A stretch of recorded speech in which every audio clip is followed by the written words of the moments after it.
Shalom. Boker Tov. Shalom, everyone. Let me just say first, wow. Shechianu v'keimanu v'gianu. My name is Prof. I'm the coordinator of the Israeli Forum for Intelligence Study, which is organizing this event. And this event today is actually opening our annual Israeli conference on intelligence studies. This event has been a long time in the making. After October 7, we were, obviously all of us were in utter shock, but when we bounced back, and reserve duty helped us a little bit with that, we started thinking, well, okay, what is our role in that as academia, as an academic association? And you know, in all this, in this catastrophe, and what can also be a watershed moment. So we envisioned an event that will bring together local practitioners and scholars in a learning experience, in a learning mode. So just to learn from the experience of others. Now I should say to our guests that this is a difficult task for Israelis, but you know, sitting and learning from others. But if there's anything that October 7 taught us, or should have taught us, is humility. So today we are all here in this room together to learn from the experience of others, to learn specifically what and how the British intelligence community learned from its failures in the early 2000s. And we have the best man for the job today with us. So before we begin, a few thanks are in order. First of all, to the Davis Institute hosting us today, to Professor Galia Press-Bar-Natan, to Hanoch Volpe, and to Sharon Fadida, who were of great help. To the Institute for the Research of the Methodology of Intelligence, to General Cooperwasser, to Dudi Simantov, Ofer, Yael, Shai, thank you. And to the Britain-Israel Research and Communication Center, and to its director, Richard Petter, who couldn't be with us this morning. He will join us later today, who partnered with us in making all this happen. And of course, to our guests, to Professor Ferris and Dr. Gustafson for being here and enduring everything along the way and joining us despite everything here today in Jerusalem. So I'd like to begin by inviting Professor Press-Bar-Natan to say a few words, welcoming remarks, and then we'll move to the lecture. Okay, that's all.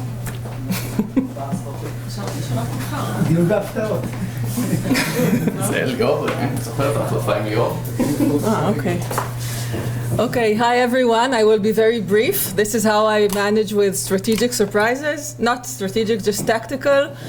My name is Galia Press-Bar-Natan. I'm the director of the Leonard Davis Institute for International Relations, which is nested in the social science faculty at the Hebrew University. It's an honor, and I'm very happy to be here today and that this is happening. I want to thank especially Dr. Ofek Rimer for being the engine behind this thing, and I think Ofek is in many ways the embodiment of this intersection between academy theory and practitioners and policy relevant knowledge, and as Ofek noted before, and I suspect it's not only in Israel, but we will hear later, this interaction is not always easy. There are different there are shared interests, and at the same time different jargons, different organizational cultures, different things that sort of make us tick. And you need an extra effort to make this dialogue work, and I think it's really important, and of course October 7th made that even more relevant. I should note that the Davis Institute was created in the early 70s. I'm intentionally not accurate because since the decision to start the operations of the Institute, the Yom Kippur War broke out and nothing happened. And then basically the Institute began to do things only after the war, in the shadow of the war and the big strategic surprise. So in many ways, this is like a nice closure. I should probably say the same thing tomorrow. So pretend you didn't hear this before. But seriously, I think it's a sad closure, but I hope it's an opening for an interesting discussion. Thank you very much for being here. I'm looking forward for an interesting discussion today and an even more sort of wider discussion tomorrow. And if there are any issues, please let us know. The Institute, I should say something about the Institute. The Institute combines sponsoring the graduate program of the International Relations Department through the Davis Graduate School of International Relations. And we are conducting research through our research fellows, research groups, and events that we try to organize, both local and international. And our mandate is really this combination of advancing what we call cutting-edge theoretical research about international relations, graduate education, and what we could call public knowledge or interaction with the policy community, which is probably not our forte. And I think this is another reason why this event is so important. So thank you all, and I think we should just get to business, right? Okay. Thank you, Ofik, again.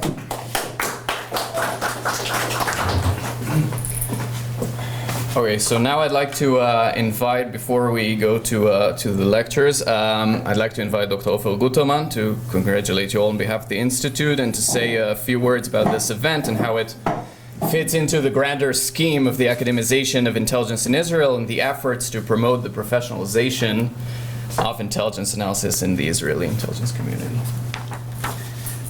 So those of you who know me can tell that I'm very excited.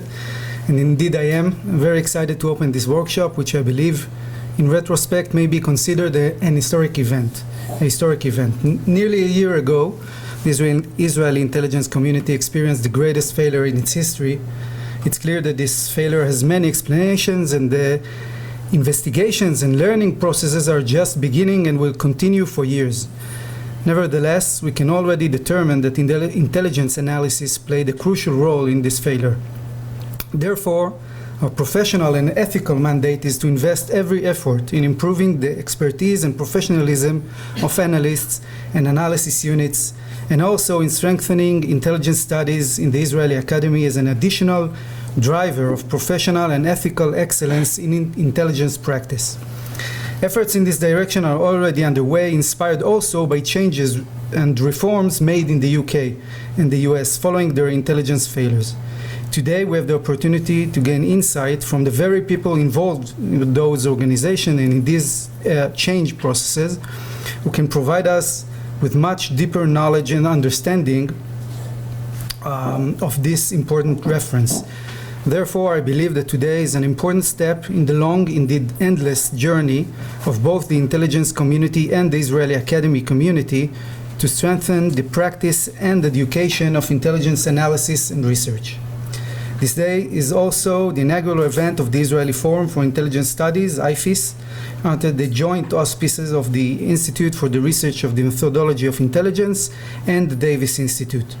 It was also made possible thanks to the collaboration between these two institutions and BICOM, Britain-Israel Communication and Research Center, which was generous enough to promote and help fund the event. I want to thank our esteemed guests from the UK who honor us with their presence, Professor John Ferris and Dr. Kristian Gustafson. We joked that you deserve a Medal of Honor for your determination to come to Jerusalem despite all the difficulties and challenges this time presents, from BDS to flight cancellations. So thank you again. And last but not least, I want to thank my dear friend and colleague, Dr. Ofer Krimer, for your devotion and professionalism in making this day happen, and in general for managing IFIS, which makes an important contribution to the development of intelligence studies in Israel.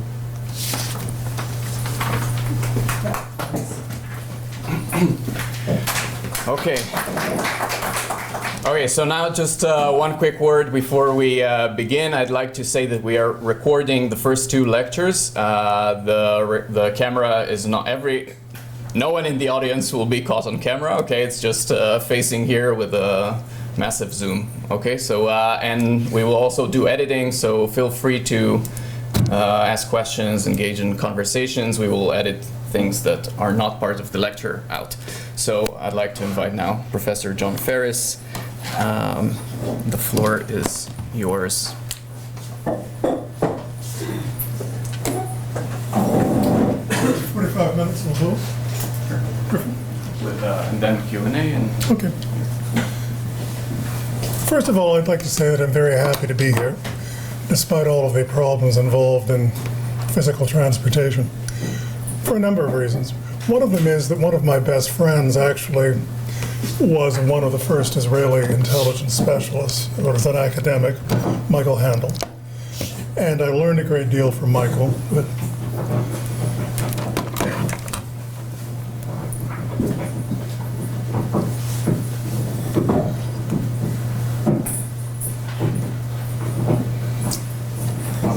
Oh, there we go. Sorry about the noise.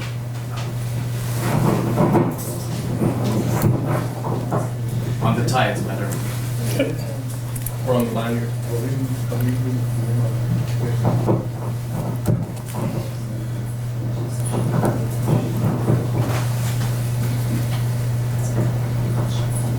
I learned a great deal from Michael, and one of the things that's going to affect my presentation today will be reflecting on some of the arguments he used to make about strategic surprise and deception.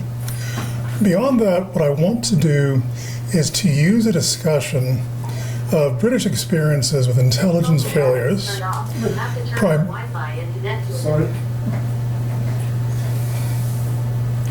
primarily after the invasion of Iraq in 2003, but I'm also briefly going to reflect on the experiences of British intelligence with the Snowden disclosures of 2013. And the reason I'm doing that is simply to say, how is it that one scandal in British intelligence produced a crisis in how the British thought about intelligence and produced a huge amount of structural reform? Whereas the Snowden disclosures, which for a year or so were in the headlines of British newspapers, had very little effect on Britain, because that will give you a sense of the British experience with intelligence failure and strategic surprise. Now, finally, what I really want to do is to make what happens with the British something that can be of value to you in the situation you're in. And in order to do that, I want to say that a problem with the study of intelligence failures is the general tendency to underrate the role of partisan politics and a general tendency to underrate the significance of the process by which inquiries are carried out. And so though I'm going to talk a lot about the intelligence failures dealing with the invasion of Iraq, I'm going to focus as much attention as I can on the partisan politics of that process and also how inquiries work, because I think actually that will give you some hints as to what may lie ahead of you. Now, let's look at the reasons why the British become involved in the decision to invade Iraq. It largely is a matter of policy led by British Prime Minister Tony Blair, who is a firm believer in international liberal humanitarianism, who wants to keep Britain at the top table of international affairs, who believes that British actions of that sort can be good for Britain and the world, and therefore is willing to cooperate with the United States in order to deal with Iraq. And by the middle of 2002, Tony Blair, I think, has really committed Britain to support for an American invasion of Iraq, if that's what the Americans choose to do. Now, it's important here to realize this is a British decision. Although the Americans are happy to have British military support, it's nice to have a British Army division to help you. The real thing the Americans want is political support. And for what it's worth, one of the difficulties for the British in the processes I'll be describing is that whereas the American president, George Bush, is quite willing to cooperate with and compromise with Tony Blair, his subordinates, who are much more warlike, are much more indifferent toward the British. And a problem which drives the mistakes the British make is that they're aware that if they're going to achieve Blair's objectives, they're going to have to keep in touch with and be loosely cooperating with what the United States is doing. And in some ways, the intelligence failures which occur in London are echoes of those occurring in Washington. Now, what is happening in Washington during this period is a situation in which key subordinates of George Bush are determined that Iraq must be dealt with. I think they're correct in saying Iraq is a threat, but they grossly overestimate the degree to which WMDs are part of the current threat. On the other hand, as anyone who remembers that period knows, there was largely a consensus everywhere, including organizations like the Stockholm International Peace Research Institute, that probably the Iraqis did have WMDs. The real question is, so what? What do you do with it? And because the Vice President, Dick Cheney, and the Secretary of Defense, Donald Rumsfeld, are determined that they're going to use force, this really drives American policy. Now, here it has to be said that assessments of Iraq are really difficult to conduct, for obvious reasons. Saddam's security apparatus is very effective. It's very hard to get good human intelligence out of Iraq, although there are successes. For what it's worth, it is very hard, it would appear, for the best Western intelligence services, their SIGINT services, to actually acquire anything meaningful from Iraq. So GCHQ in Britain and NSA in the United States really don't provide a huge amount of actionable intelligence. What they do provide occasionally are snippets of comments by middle-level officials. But there's no good, hard technical evidence. The Americans are unwilling to trust the UN inspection teams. And here, ideology is the key part of the issue. Cheney and Rumsfeld simply are not willing to believe that the UN organizations led by Hans Blix, in fact, can find the material they're after. Whereas in hindsight, it's very clear that Blix and the UN monitoring team actually were doing as good a job as was possible. Now, to further the problem, the Iraqis are well known to be conducting denial and deception, which is part of the reason why the Americans are so afraid that they might be a problem. In the mid-90s, it suddenly became clear that the Iraqis had gone much further down the line of producing WMDs than we had known. And it was perfectly clear that if Saddam was free, he would go back to building WMDs. So it was very clear if you don't keep him under control, he's going to be developing, at a minimum, chemical weapons, probably biological weapons, and will try to pursue a nuclear program. Although, frankly, I think that very few analysts looking at the Iraqi nuclear problem in the late 90s and the early 2000s really thought that the Iraqis could easily build a nuclear program. But it wasn't impossible.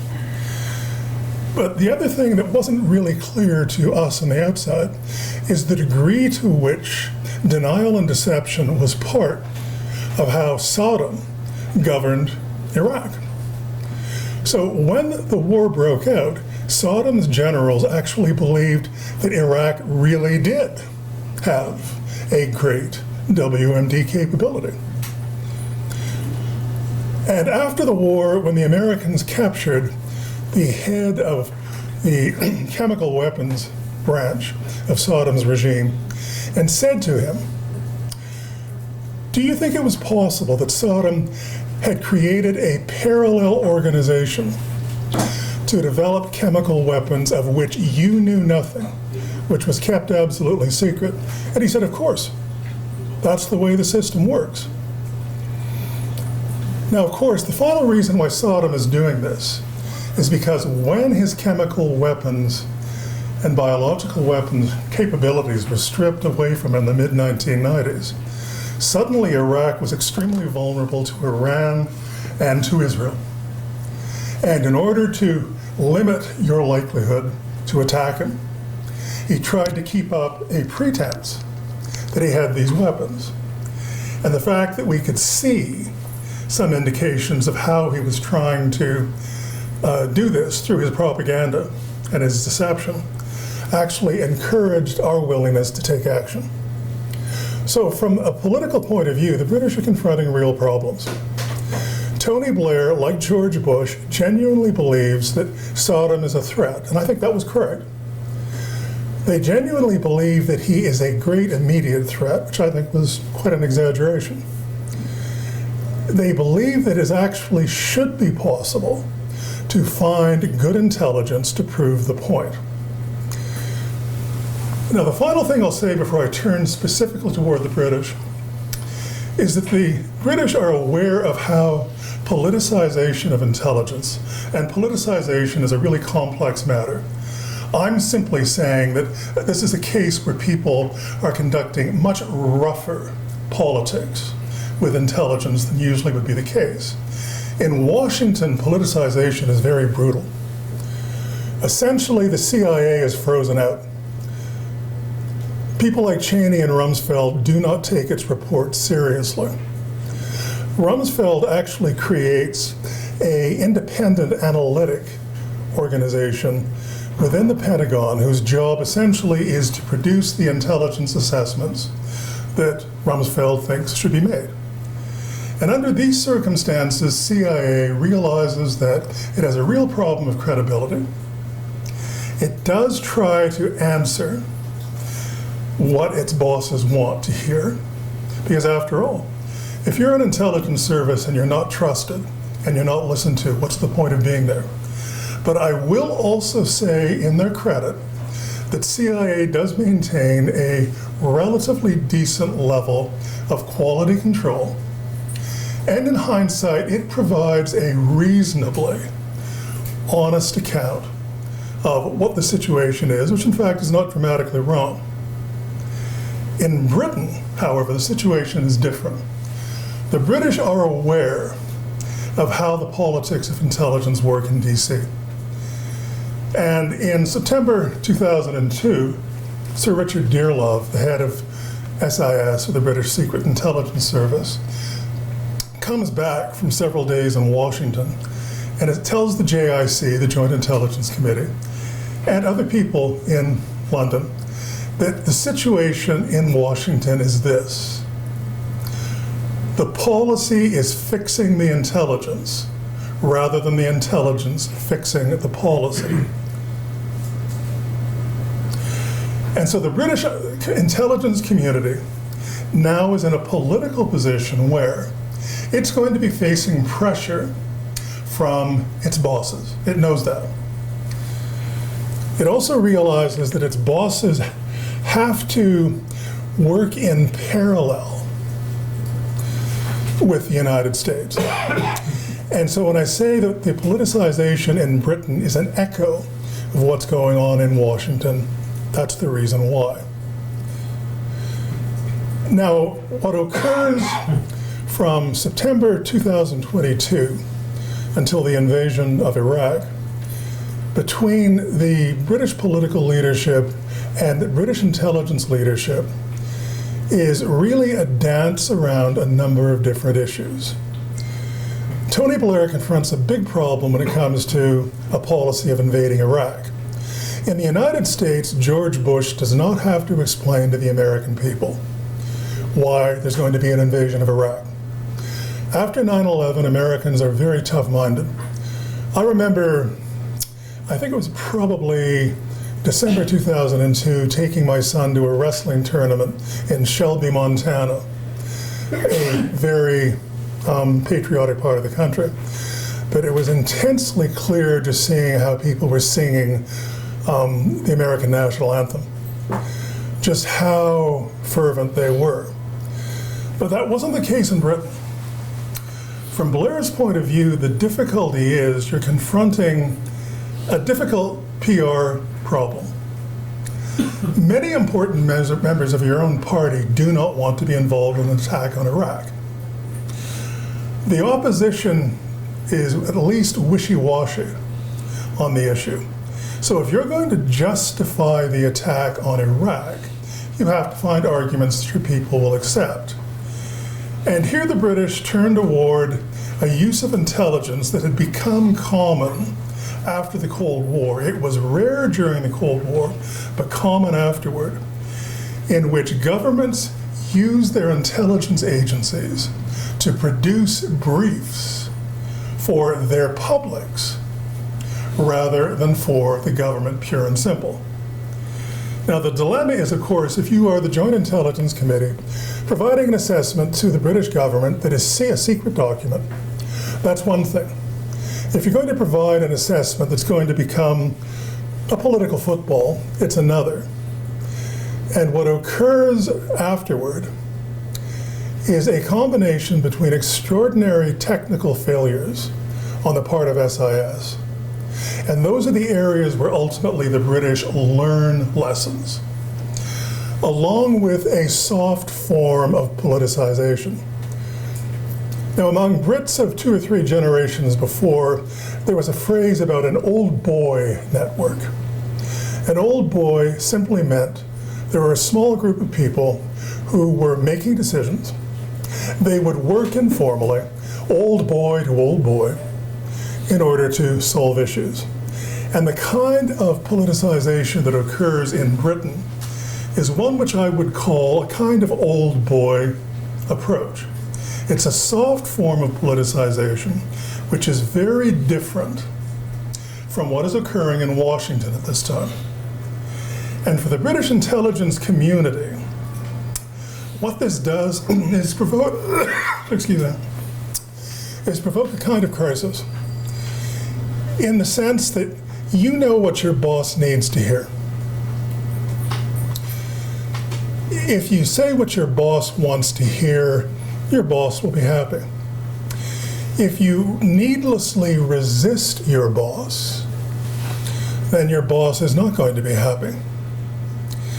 And all of this occurs in a context in which SIS and the JIC have to come up with a document which can be publicly released, which will justify the government's claims that Iraq actually currently has a WMD capability that is a danger to Britain and more broadly a danger to international security and stability.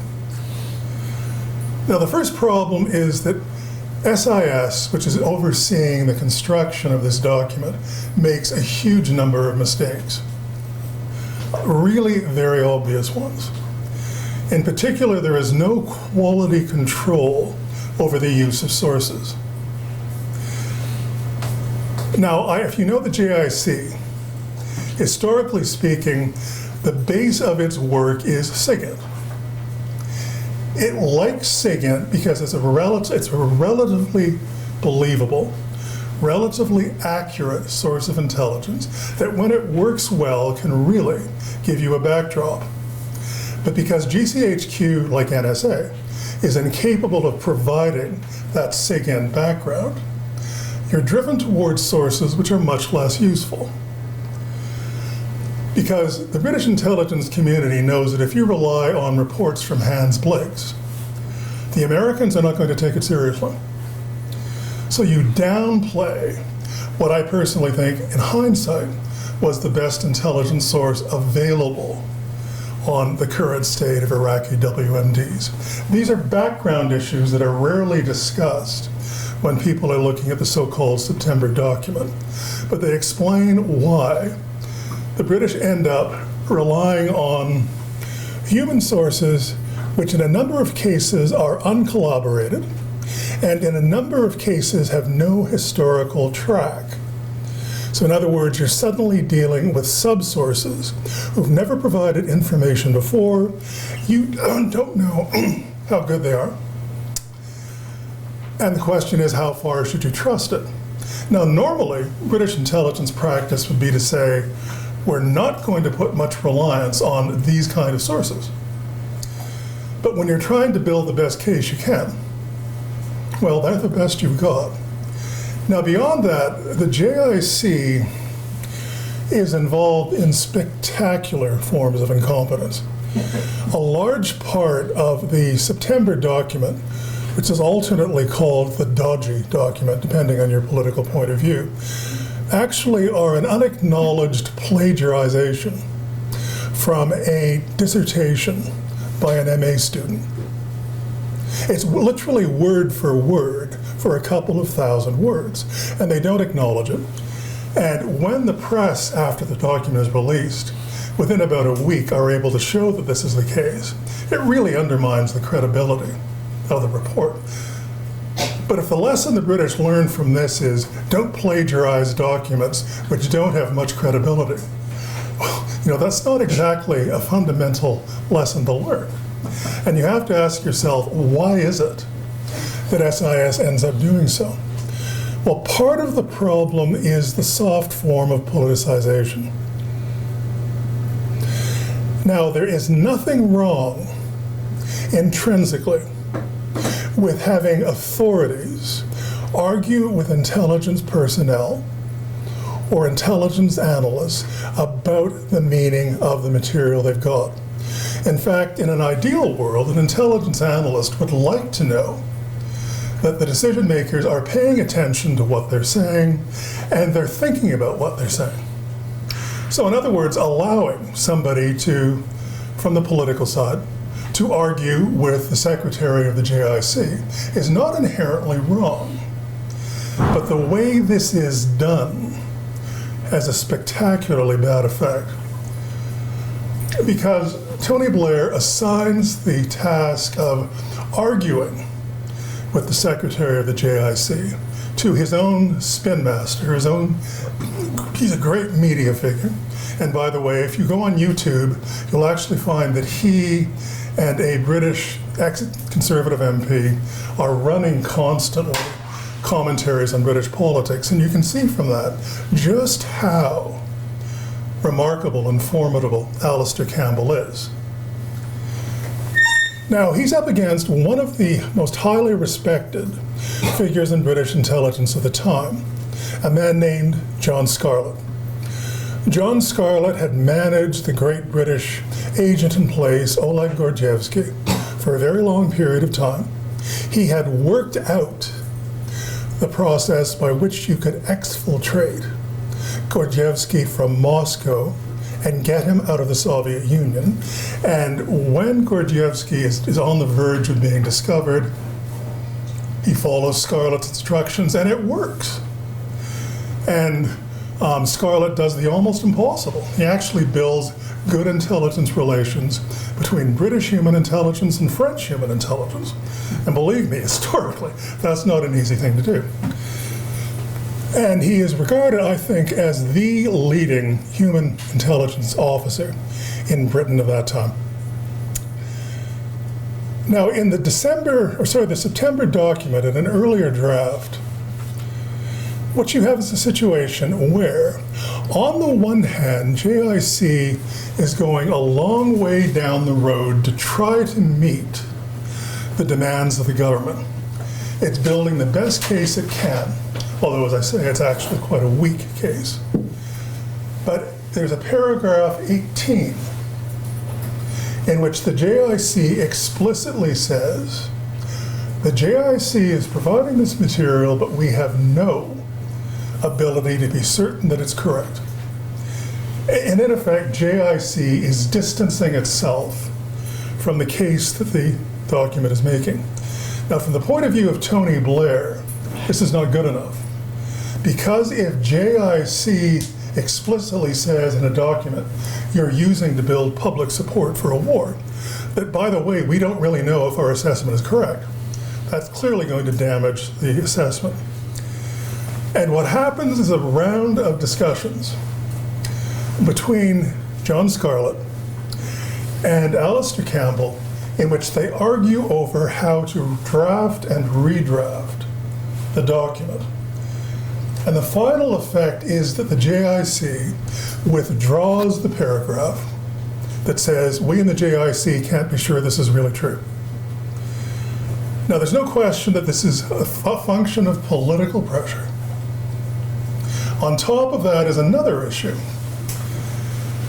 Sir Richard Dearlove, who's the head of SIS, in the days before the document is to be released, receives some material from an untested source, in effect a subsource of a source, a new subsource you've never had any experience with, of a source with whom you've had some experience and have a mixed attitude toward, which provides some intelligence which can be alarming.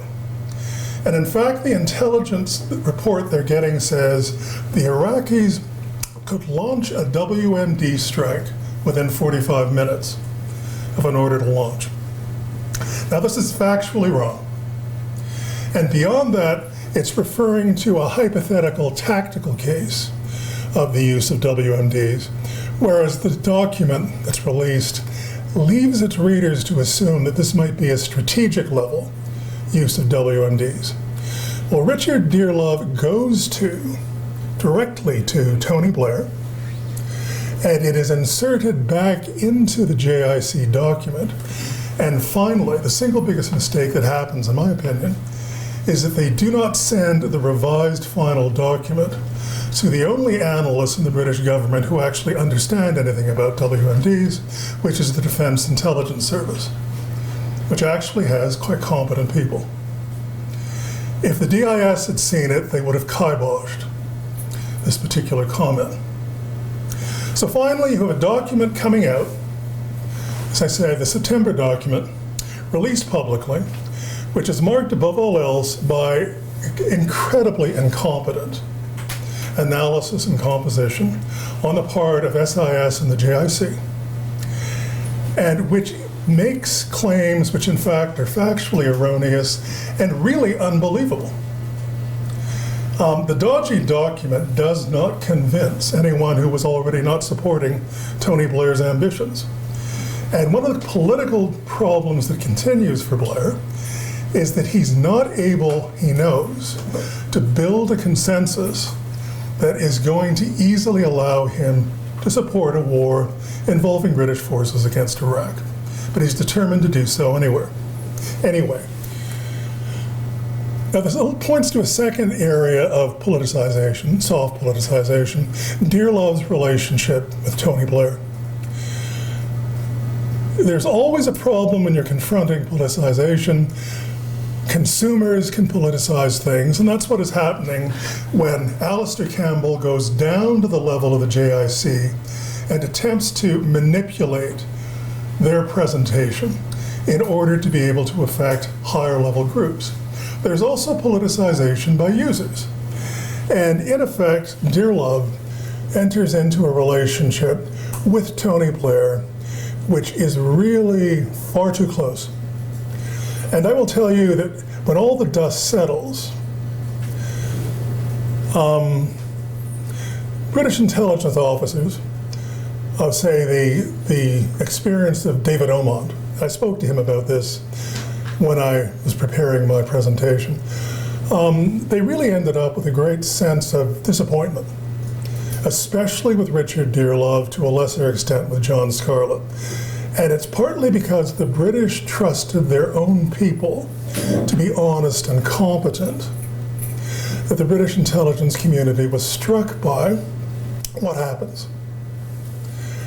Now, to give you a sense of how all of this works, in the days before the invasion, Tony Blair has a discussion with Richard Dearlove, which ends with Tony saying to Richard, "My fate is in your hands."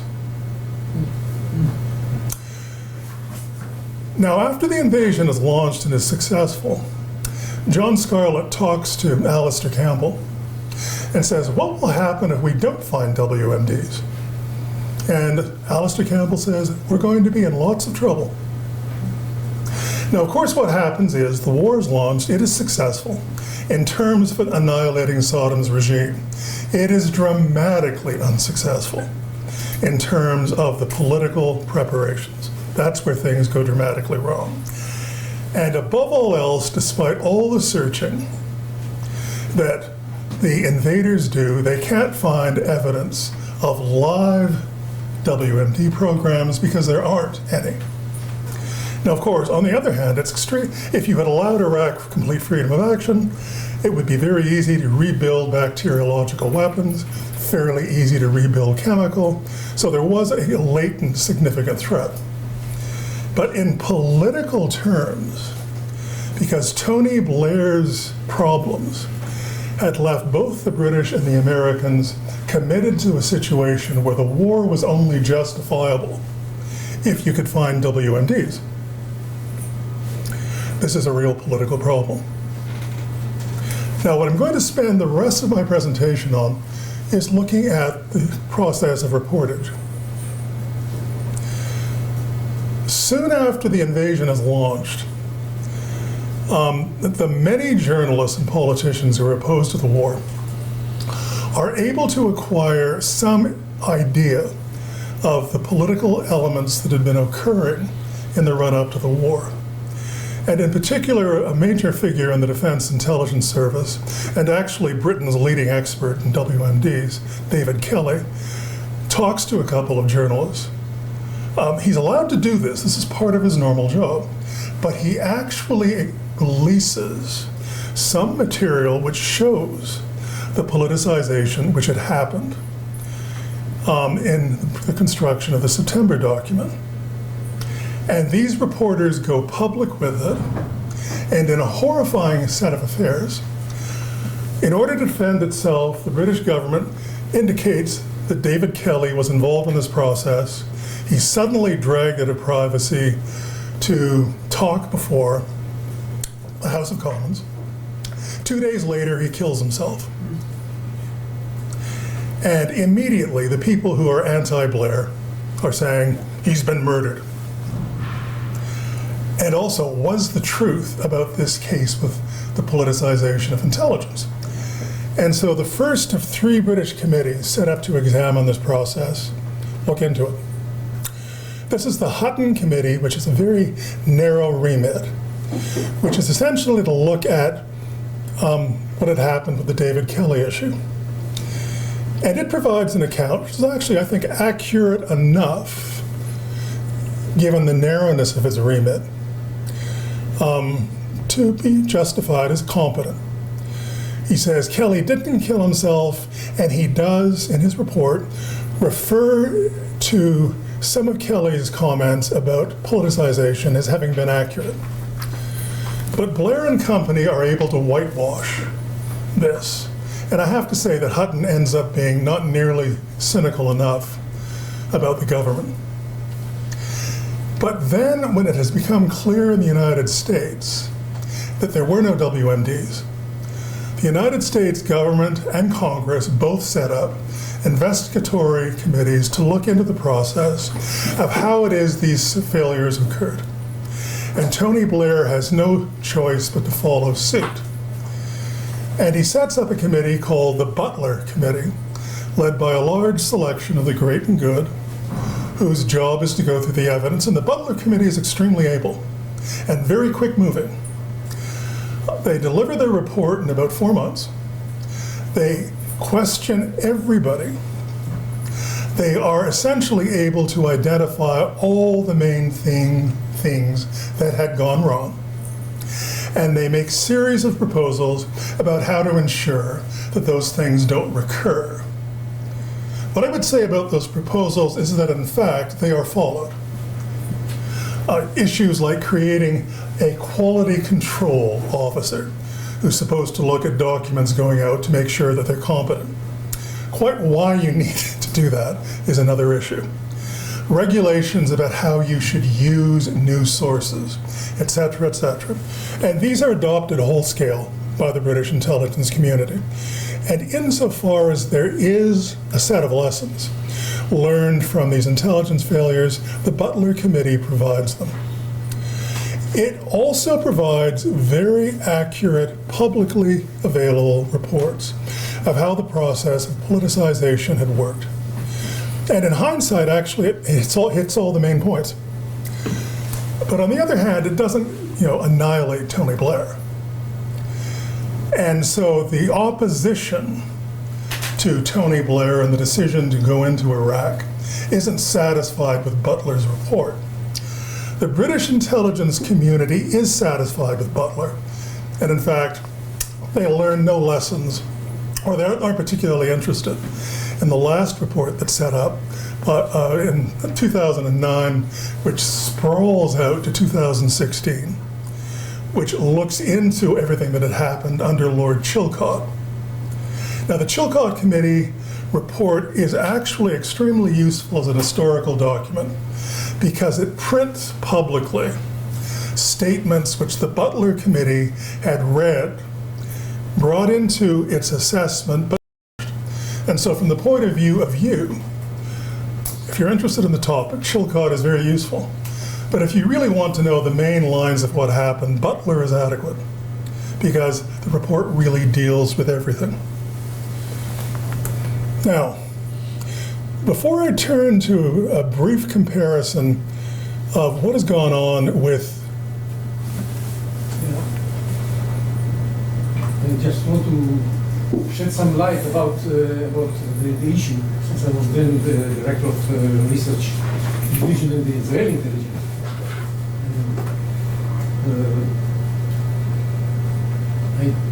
What happened was the September report was quite accurate.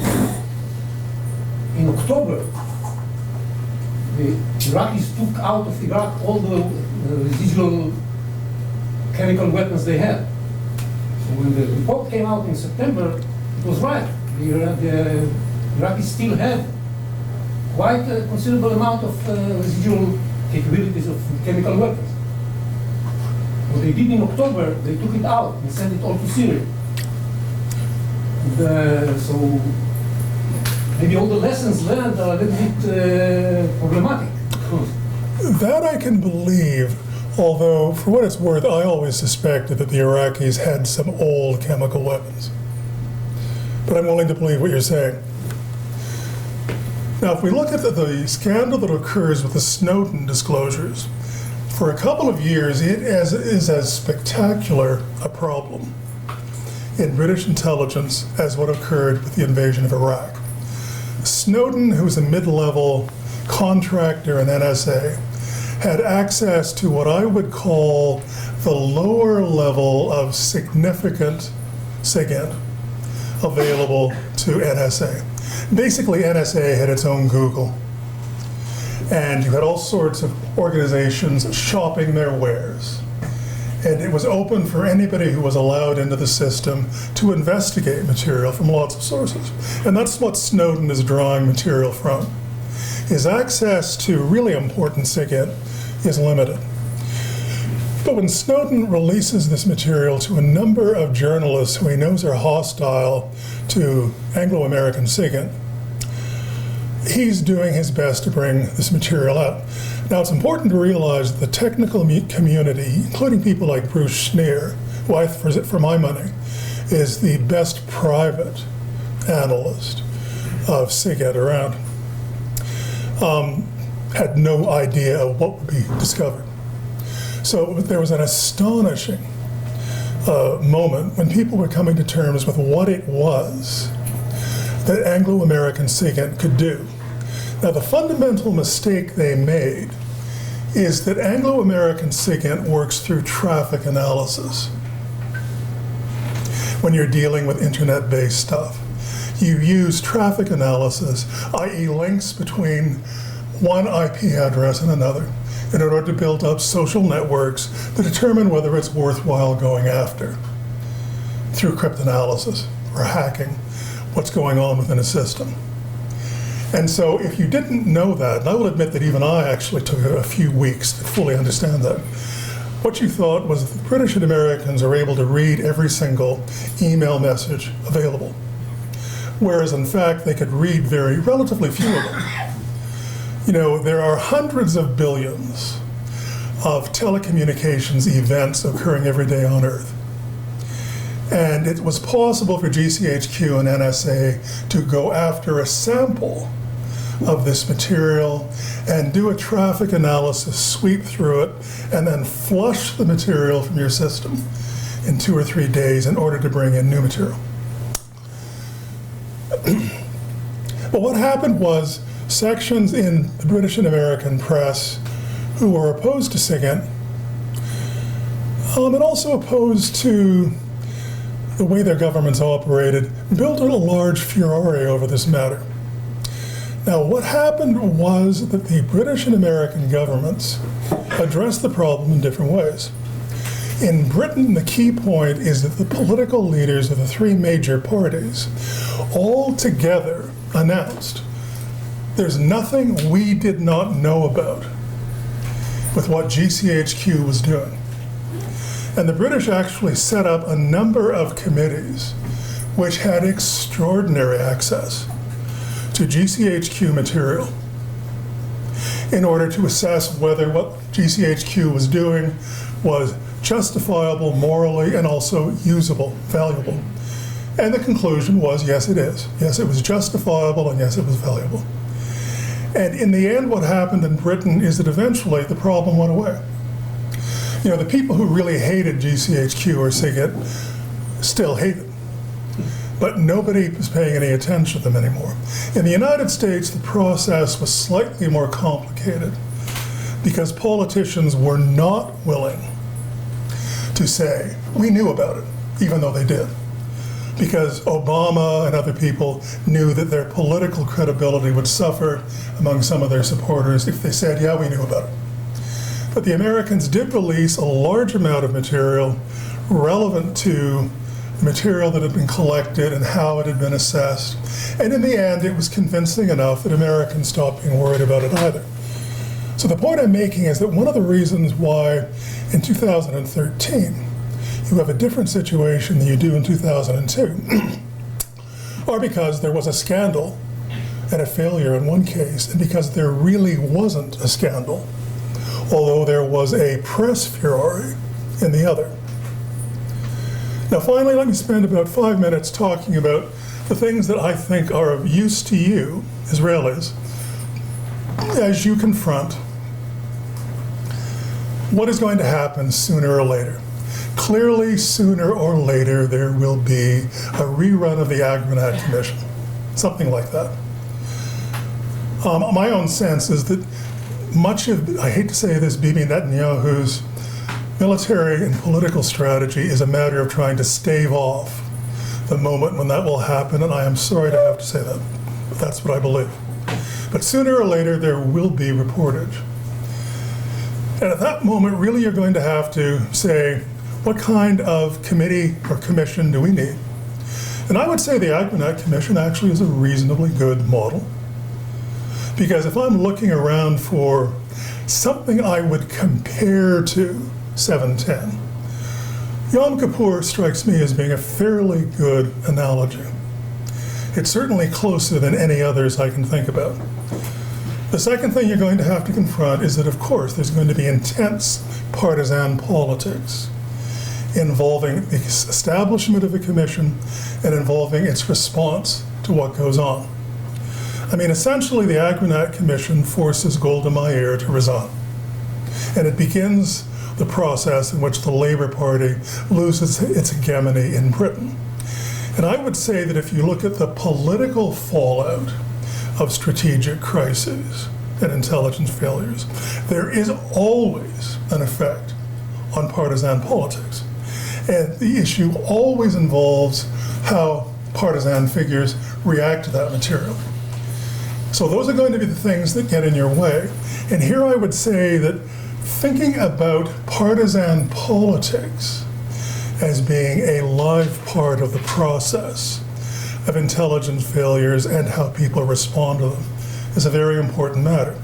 Unless you've read the Pearl Harbor Inquiry conducted by the American Congress in 1945-46, you probably won't realize that the minority report done by the Republicans is extremely hostile toward Franklin Roosevelt. not surprisingly. Franklin Roosevelt is the most hated figure on the American right then and now. But the problem was, from the point of view of the Republicans, FDR was dead. FDR actually had a reputation for being friendly to the military services, even among Republicans, before the issue. And so when the Pearl Harbor Commission report comes out, there are attempts to bring partisan politics to bear, but they don't really matter. But they were there. And I would say that in most or all cases I know of in which intelligence failures affect decisions, the party political consequences are formidable. The Shannon crisis of 1922, which involves intelligence failures, destroys a fundamental part of how the British partisan political system happens. And it fundamentally restructures how British politics works, exactly as what happens after the 1973 war. And precisely because partisan political figures are going to know that's the case, they are going to be spinning and interfering with the process as far as they can. That's just the way things work. Now, I've ended up, I hope, bringing my long discussion back to bear on the issues you're talking about. Let me say that I am very happy to learn everything I can about the 7th of October, because I'm convinced that this is going to become one of the key case studies in issues of intelligence failure. And I'm happy to learn, trust me. So if there are any questions, I'm happy to answer them or listen to comments too. Thank you. Thank you.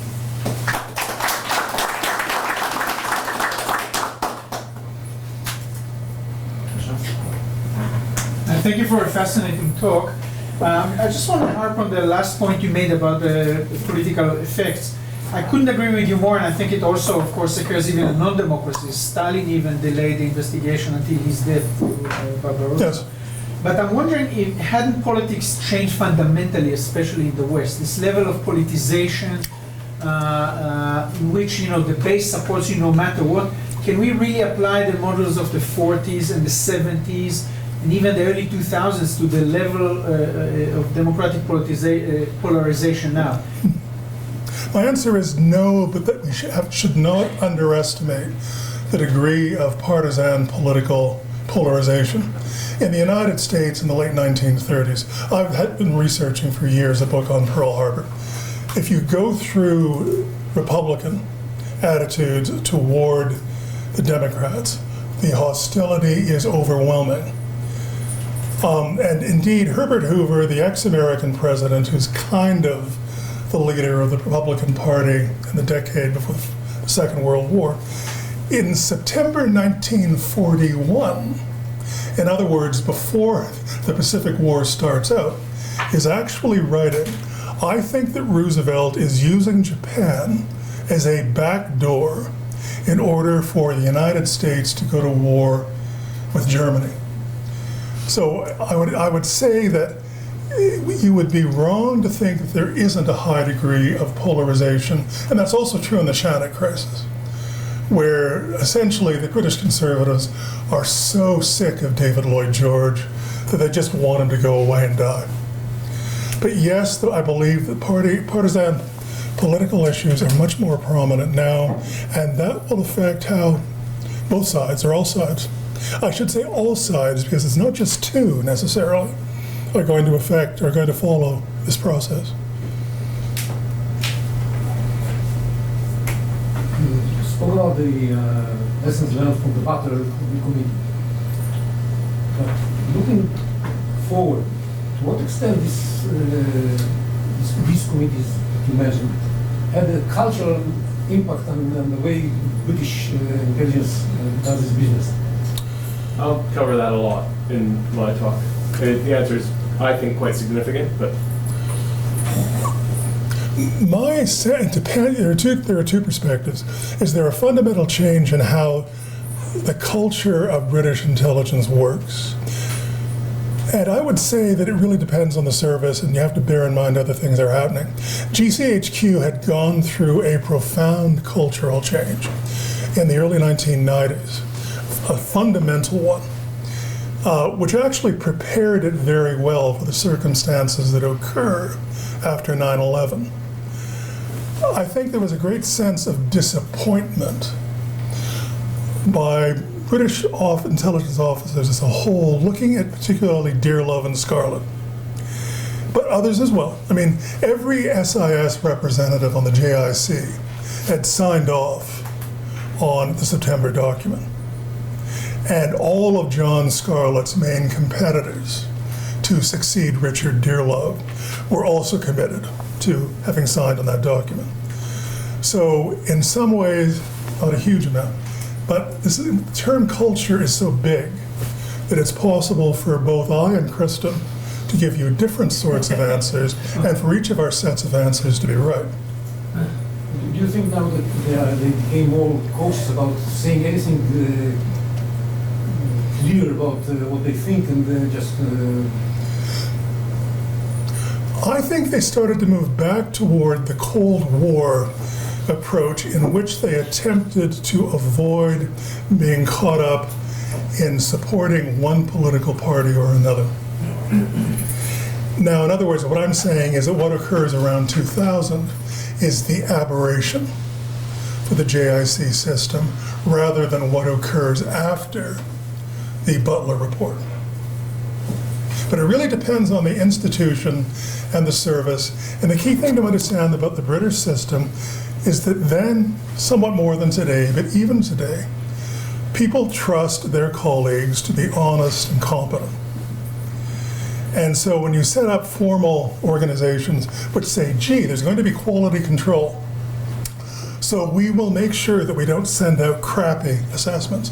Well, sure, that's true, but you should not be, for the first time, considering that problem.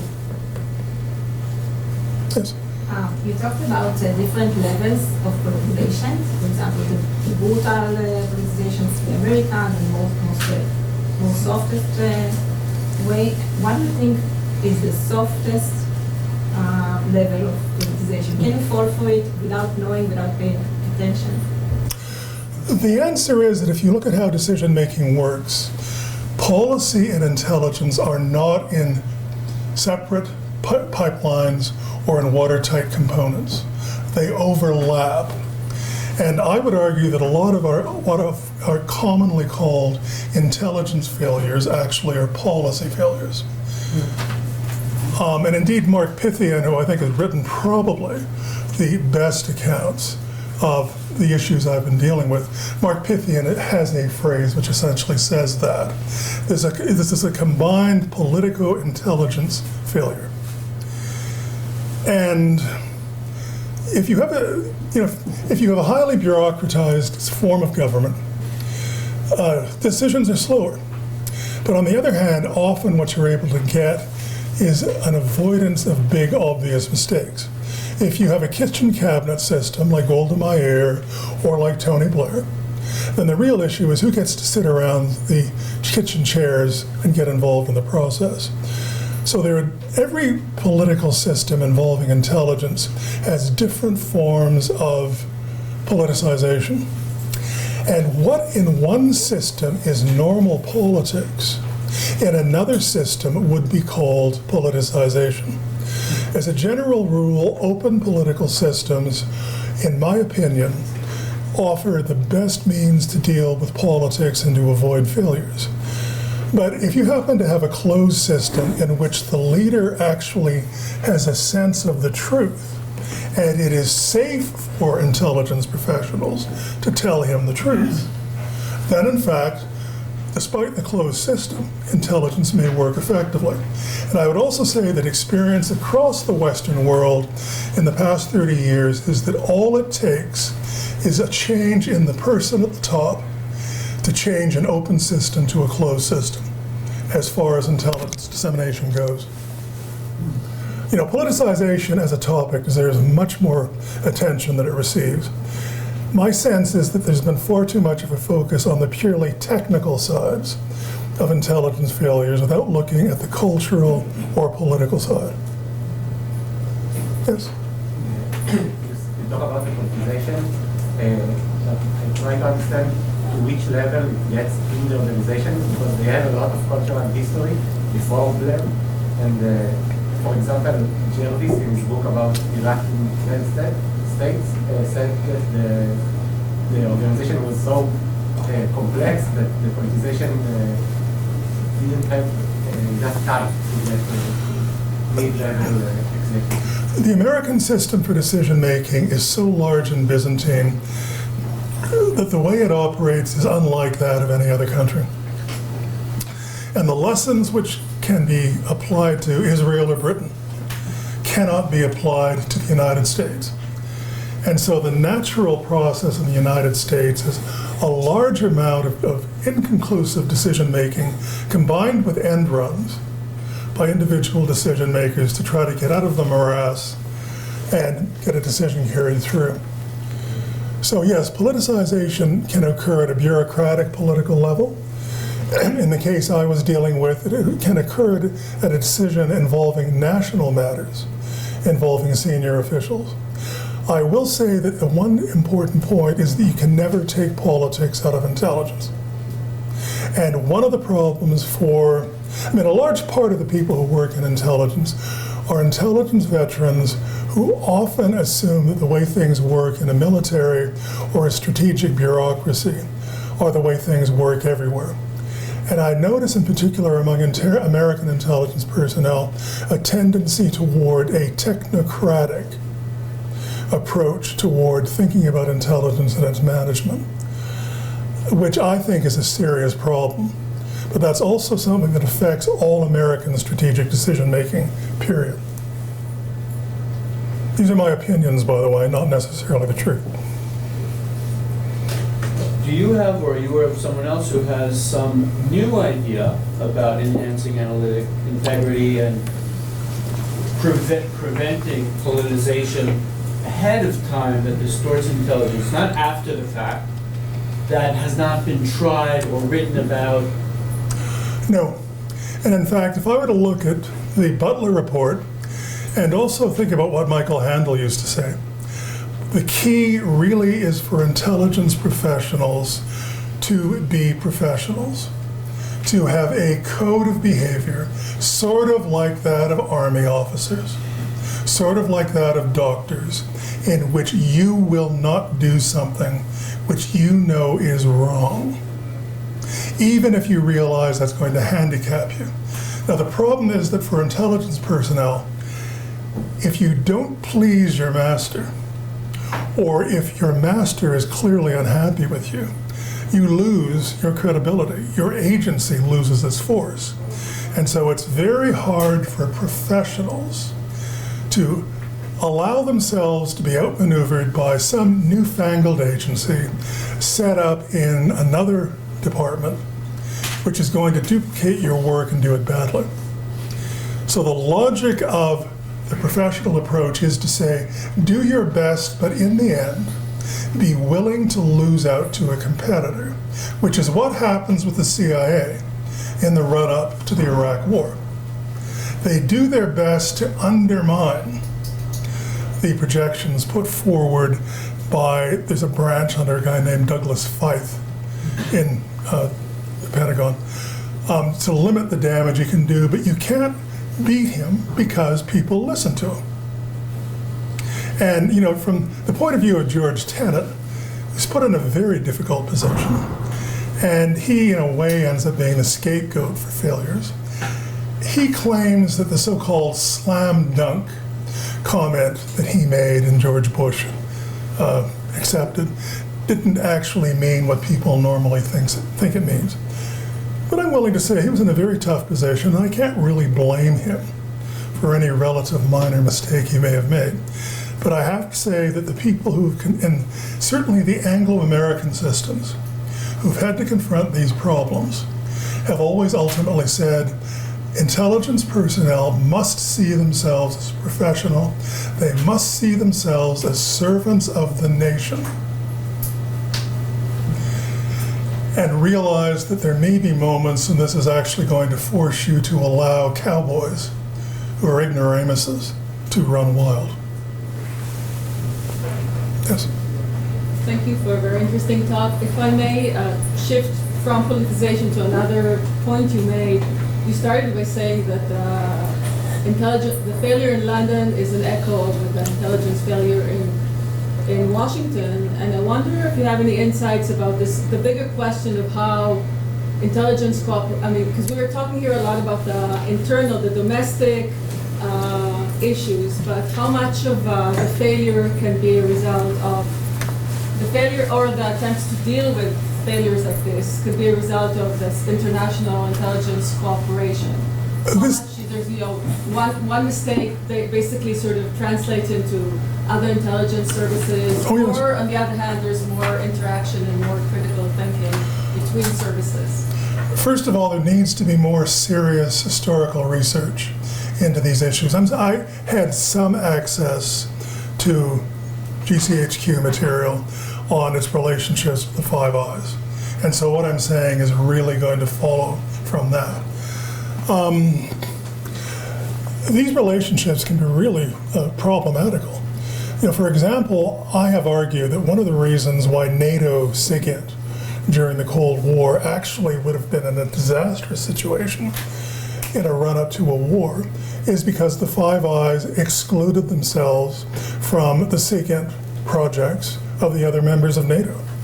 They wouldn't give almost any useful material to their allies unless they had sanitized it so far that you could not find the sources. And my own conclusion, and a lot of veterans have agreed with it, is that if war had broken out in Europe, NATO SIGINT would have collapsed, although Five Eyes SIGINT would have continued to work. One of the problems is that you do gain from talking to people with different worldviews. And so Israeli intelligence has a reputation for being highly transactional. And I can tell you that Anglo-American SIGINTers sometimes tear their hair out when they're negotiating with Israelis. But at the same time, Israeli intelligence has the reputation for being quite good in a number of areas. And there's no question that you gain from being able to work with foreign agencies, with different sources and cultures, if you can possibly do that.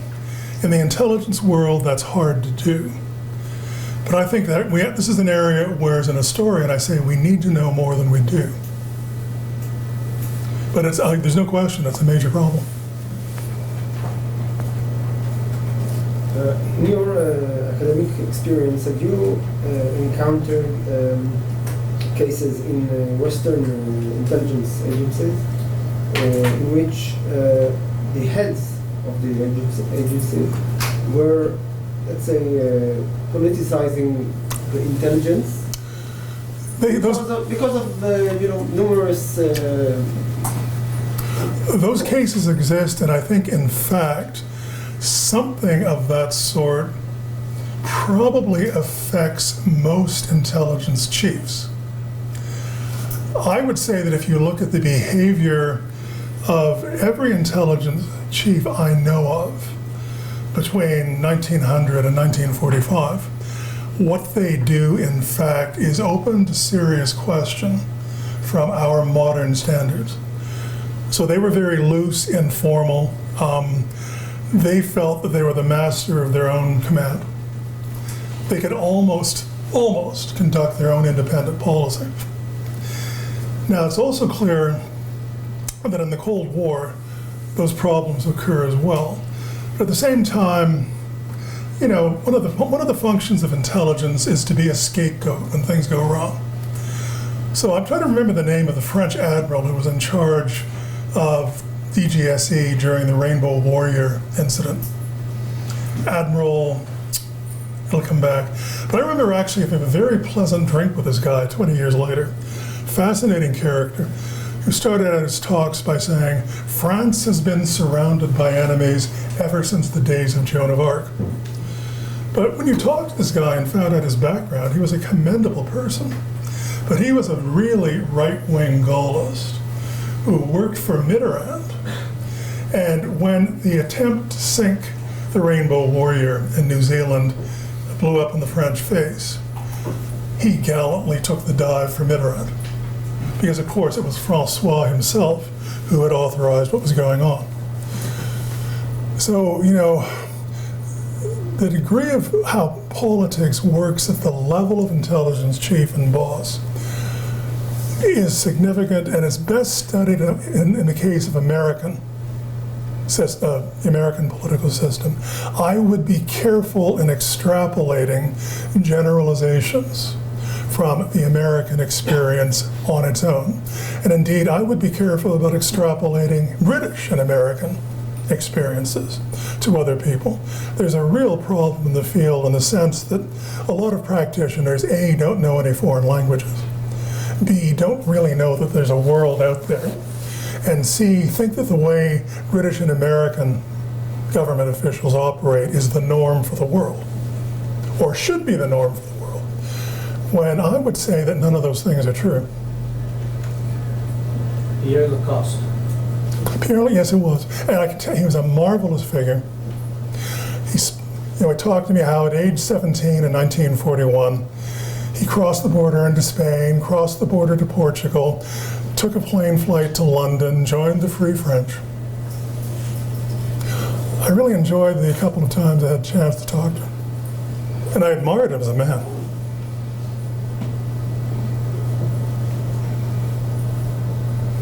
Oh, there's no one else? Thank you very much. I will ask one more quick question, if you don't mind. The idea of whistleblowing, is there a kosher version of whistleblowing that serves an oversight, like, you know, break the glass function that you can imagine might contribute to the challenges you mentioned? And if I may, a follow-up question. Also, public disclosure of intelligence in this case. I mean, in the case, the historical case that you talked about, the Iraq War, it was the publicization came from the top. But in case intelligence is ignored, what would be your? I have extreme reservations about whistleblowing from intelligence officers because you are potentially betraying your colleagues. You are potentially betraying sources.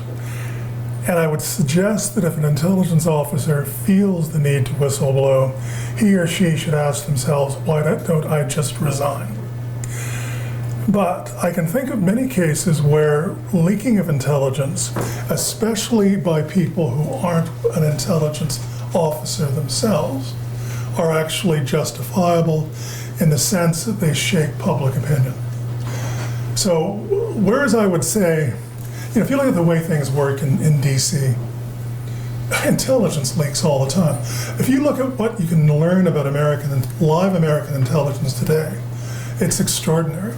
You know, when I started out as working in this field, the early 80s, you could not get anything on that unless there was a decision to leak or a major crisis happened. So during the Falklands War, suddenly various British groups were leaking to the press huge amounts of material, including GCHQ work against Argentina.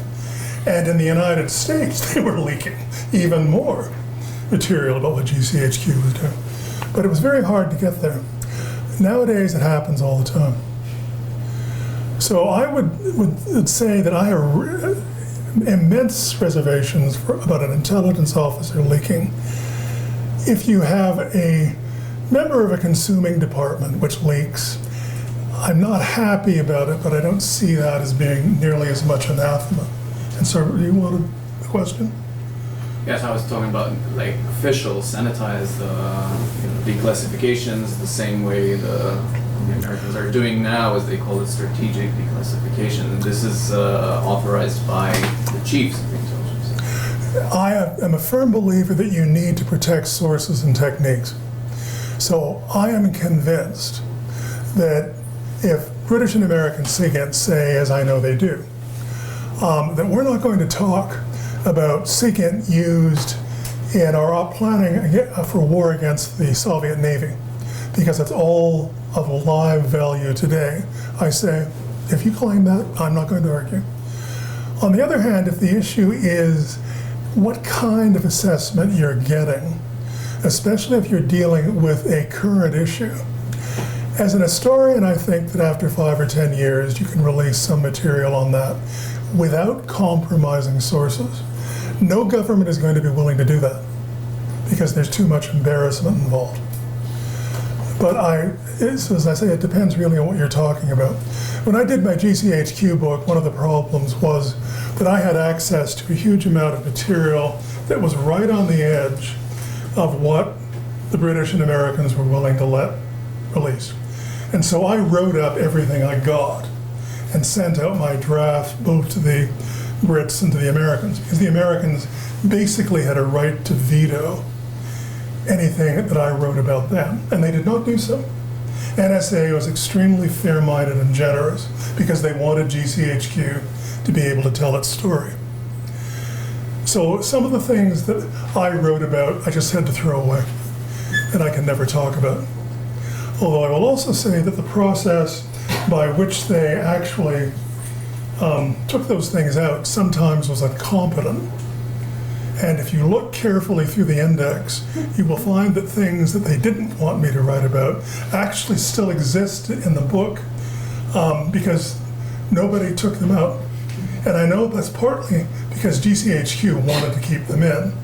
Because when I saw the drafts, I spoke to the GCHQ historian and said, I should let you know that on 2 pages there are references to Able Archer, as you may know, a very big matter in the early 80s, and he didn't care.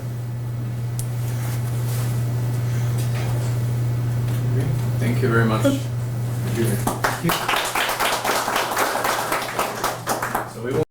Hello everybody.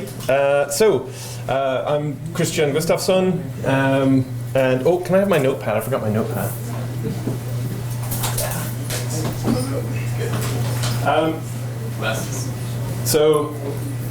I was scolded this morning by a lady in the hotel for not saying Boker Tov when she said so to me, but now I know that, so Boker Tov.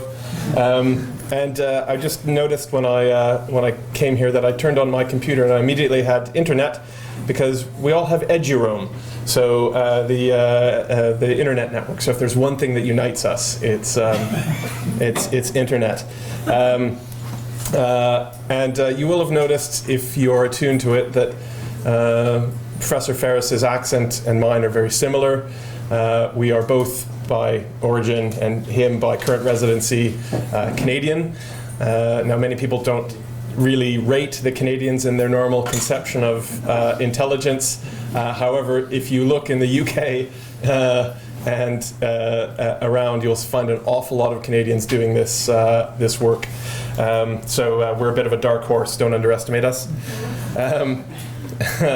So here we go. So I'm here to speak to you about this system, which is the Analyst Competency Framework, or the Professional Development Framework that was developed by the UK. And really what I'm kind of going to kind of ask or answer is that question is, how do you develop a community that supports good intelligence assessment, good all-source assessment?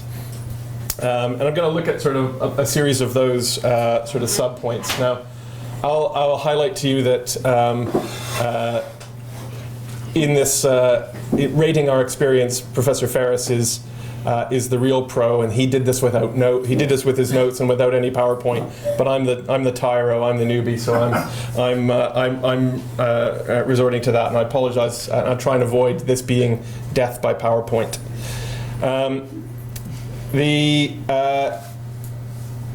key point I want to that you should sort of draw from this is the trajectory in the UK intelligence community is a path towards structured analysis or a structured analytical format, largely because it allows audit, review, and hopefully analyst feedback.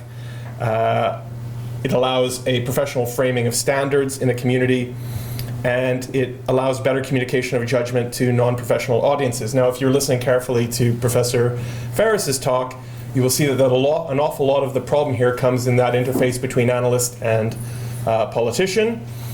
And part of what really is a subtext to this is, and you'll see this when I go through the sort of bureaucratic history of this, is there is a political response to the failures around Iraq. There's also a bureaucratic response. And that bureaucratic response is as much to armor the civil service from the politicians as it is to respond to the politicians. So there is a twinned reaction to these failures, but it has to a degree a different motivation also, or a subtext motivation. Very briefly, why do I get to talk to you? Okay, so I was originally a professional officer in the Canadian Army. I got out. My last day as a full-time officer was September 10th, 2001, because the world was a boring place. And what was I still doing in the Army? And that changed very quickly. I did my PhD in Cambridge with Professor Christopher Andrew, who some of you will know about. For a while I remained a reservist officer in the Canadian Army. By about 2008 I transferred to the British Army because I had acquired a house, children, a wife in England, and it seemed to make sense. I served in Afghanistan in an intelligence role in 2012, 2013, so I have my role in losing a war as well. And then have been teaching effectively intelligence analysis at Brunel since 2006. In the last 9 months, I've been attached to the professional head of intelligence assessment in the Cabinet Office in the UK, doing research with them on analytical confidence, with a lot of research on how we get readers to read intelligence with the same degree of accuracy as we think we're conveying as analysts. I continued to be a reservist in the British Army, and my last role was as the chief instructor at the Staff College, Line Command Staff College. So I have some finishing as a lieutenant colonel. So that's me. That's why I have some claim to speak to you. On to the show. So many of you may have seen that book by Hoyer and Ferris, which is much used and much circulated in the community.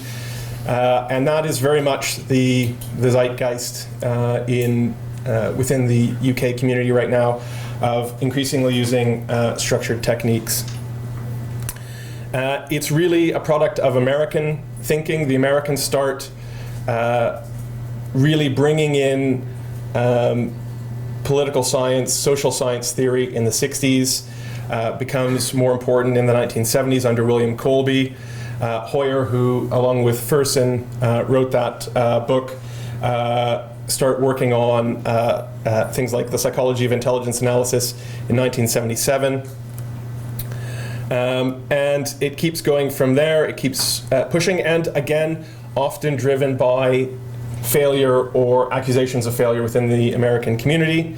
Under Reagan, they're attacked for politicization during the Gates nomination hearings in '91. So Gates responds as the DCI by committing himself to scientific methodology and intelligence analysis. And eventually you get the appointment of Douglas McEakin as Deputy Director Intelligence, who is very much sold on this, on the aspects of structured methodology or social science method in intelligence. And it continues to go, and you start to see it become bureaucratized through to the early 2000s with Intelligence Community Directive 200 and 203, which start to set professional standards for what they expect intelligence analysis to look like. So they're starting to encode in directive documents what good intelligence looks like. And that continues through with George Tenet as DCI, the Jeremiah Report, and the beginnings of the Kent School in 2000, so the beginning of educating analysts, training analysts from square one in a social science approach to intelligence analysis. And then, of course, the same stuff that John Ferris was talking about with failure around 9/11, and then various quite politicized reports, but all pushing the need for the community to take a structured approach. The current sort of state of the issue is they have a whole university teaching intelligence analysis. They've got the Sherman Kent School, the National Defense Intelligence College, and the National Intelligence University. And that's the current state of, or this document, ICD 203, sets the standard for what intelligence analysis looks like. And those are really the points that it's talking about. And that's been reaffirmed in 2015 and 2022. And these are the statements of what good analysis looks like, really. Now, the UK's later to this game than the US, and very much continues on or takes a different evolutionary path from a very similar point around the Iraq failures. And I would say the interesting point here is to consider how the UK selected, hired, and trained intelligence analysts up to this point, which was very much the, some of you may have heard of Kenneth Strong, who was sort of the post-war, he was going through the Second World War and then in the early post-war, the dominant personality in the development of the UK intelligence community. And he pretty much said, well, how do you train an intelligence analyst? You don't. You find the cleverest people and you ask them to do clever things. And that's how you get good intelligence analysis. So how do you train them? You don't. You sit them with other analysts and they are clever with other clever people and they'll be clever. And that's really, that's the sort of traditional, you may have heard the British policy of muddling through everything. We have a spirit in the UK of amateurism and muddling through, so that why would you be professional and be all serious about it? No, just get clever people and let them get on their business. Well, that really kind of didn't cut it for all the reasons that John has laid out to you, and we ended up with major recriminations about that. Now, very briefly, for those who aren't completely familiar with it, and I have an org chart even, so hold on.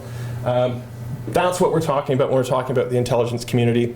And really, I'm mostly talking about the central intelligence machinery based in the Cabinet Office, which is the sort of center of a loose network.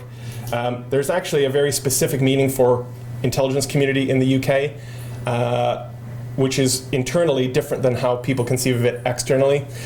So internally, it's really the collection agencies and Cabinet Office.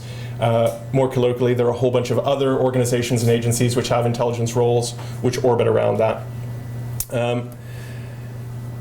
And this is part of the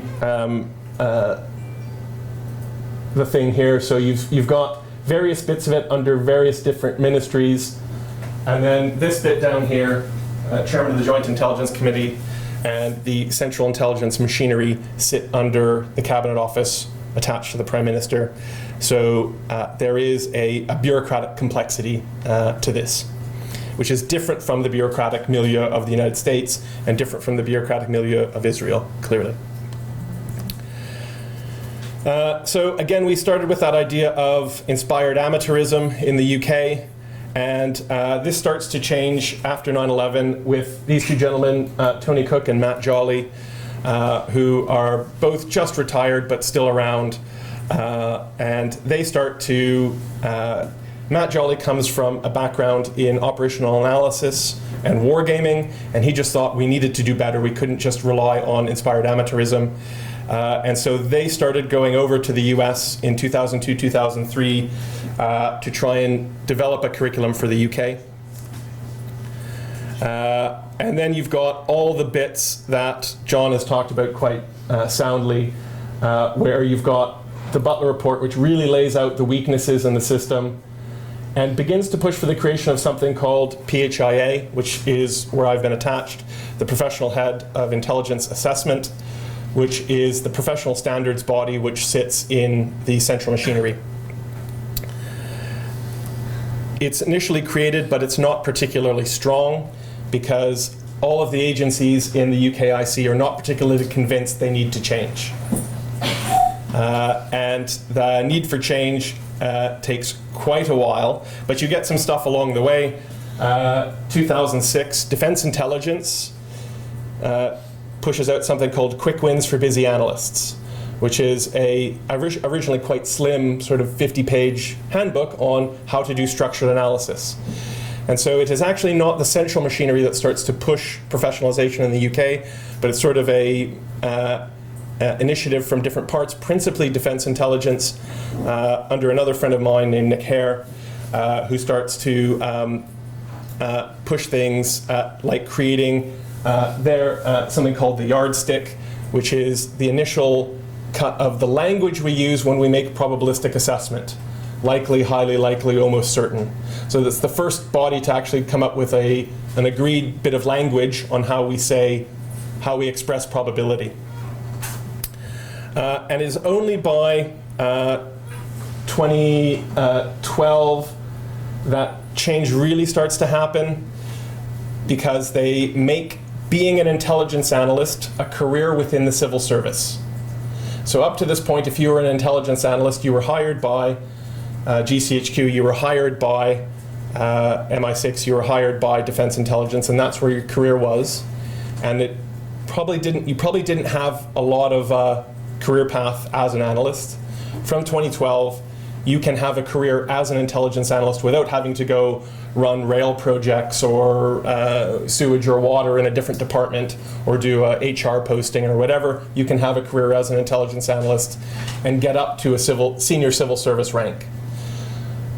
Before that point, you would have a lot of people who are not professional analysts serving in analytical roles by dint of being clever people expected to do clever things. So you start to see a change in parallel to the issues that John was talking about, where the organization is starting to take it a little more seriously. That was under John Day, and it's after that that the parliamentary committee starts to ask the FIA and the head of the Joint Intelligence Committee why there aren't more professional standards. Why isn't the central machinery pushing standardization across the rest of the community? So there's a degree of political pressure on the government as well, on the bureaucracy as well. So part of the things that you get out of Quick Wins for Busy Analysts and the beginning of standardization come out of Defense Intelligence and then are adopted. One is this taxonomy of how we should approach intelligence analysis. So what it's saying is it starts from a position of figuring out what kind of question you're asking, whether it's open or closed or future or present, and then by following that, different sets of techniques you might use in that process. By the way, you can find Quick Wins for Busy Analysts. It's on the open internet. It's published out there, and you can find this. And it keys you to what sort of analysis you ought to be doing at any point in an assessment. That is one of the early, now this is the revision version of it by the professional head, but this is the original Defense Intelligence, based on the original Defense Intelligence uncertainty yardstick, now called the probability yardstick, and it breaks down the language we use when we make certain expressions. So from remote chance, highly unlikely, unlikely, realistic possibility, likely or probable, highly likely, or almost certain. Does anyone notice anything about that chart that you find funny? There are percentages missing. There's percentages missing. Why? Someone come up with a hypothesis as to why. To make room for maneuvering. To remove room for maneuvering. How come? I can't say, oh, it's likely, but it's really at the low end of likely, so it's actually a realistic possibility. I can't hedge. I have to Commit. I have to commit. Also, you'll notice there is no there's nothing straddling 50-50. I can't make a call that's 50-50. I have to either be less than 50% or above 50%. So this isn't just a pure statistical point. It's based on human factors as well. So it's trying to remove certain human behaviors in hedging. So there's been quite a lot of thought put to this. In practice, we've got that chart starting on questions. Really, when we're teaching, I didn't say, but I've also been teaching the last 9 months on the new analyst program. So there's now a course. So all new analysts joining the intelligence profession have to do this course, several weeks long, in the center of London. And it's based around these sort of tools. So starting with organizing your data, down generating hypotheses, testing those hypotheses, generating scenarios, testing those scenarios. That's sort of the process we're moving analysts towards. I don't think entirely consciously. I think that's just sort of an organic growth, but that's really the basis of training. Can I ask something Yep. about the probabilities? Yep. Is it really in use? Because we have something not quite like that, but something similar, and I don't think we use it. It's used almost, in fact, I will say it is used to a fault, actually, in the UK.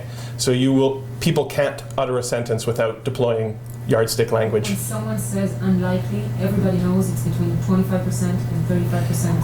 Yeah, and some research I've been doing with PHIA shows where we've been. So I did a survey where we were deploying pairwise comparisons. So the same expression of an intelligence finding, one using yardstick language, one using other forms of language. We're confident that, or we believe that, or whatever. And the findings on how accurately non-professionals are perceiving that language it's a much shorter confidence interval, so the spread of responses is much narrower. So even those who aren't trained in it are finding the expression of language more accurate than other forms of expression of probability and confidence in analysis. So it's used quite a lot. Yeah. It's open to questions, or should we keep it? Yeah, I don't mind a dialogue, sure. So this is classic social science, product generating testing, but in the social science itself, this method is under severe attack. Constructivism, postmodernism. So how much are these social scientist critiques enter your social scientific model? Not much. Okay. Yeah. In part because it's remained highly praxis focused. So the people who are contributing to this generally are working within the system, and the primary question is really improving production, understanding, communication of findings. So if someone comes up with a postmodernist critique that makes intelligence analysis better understood by consumers, then it'll be used.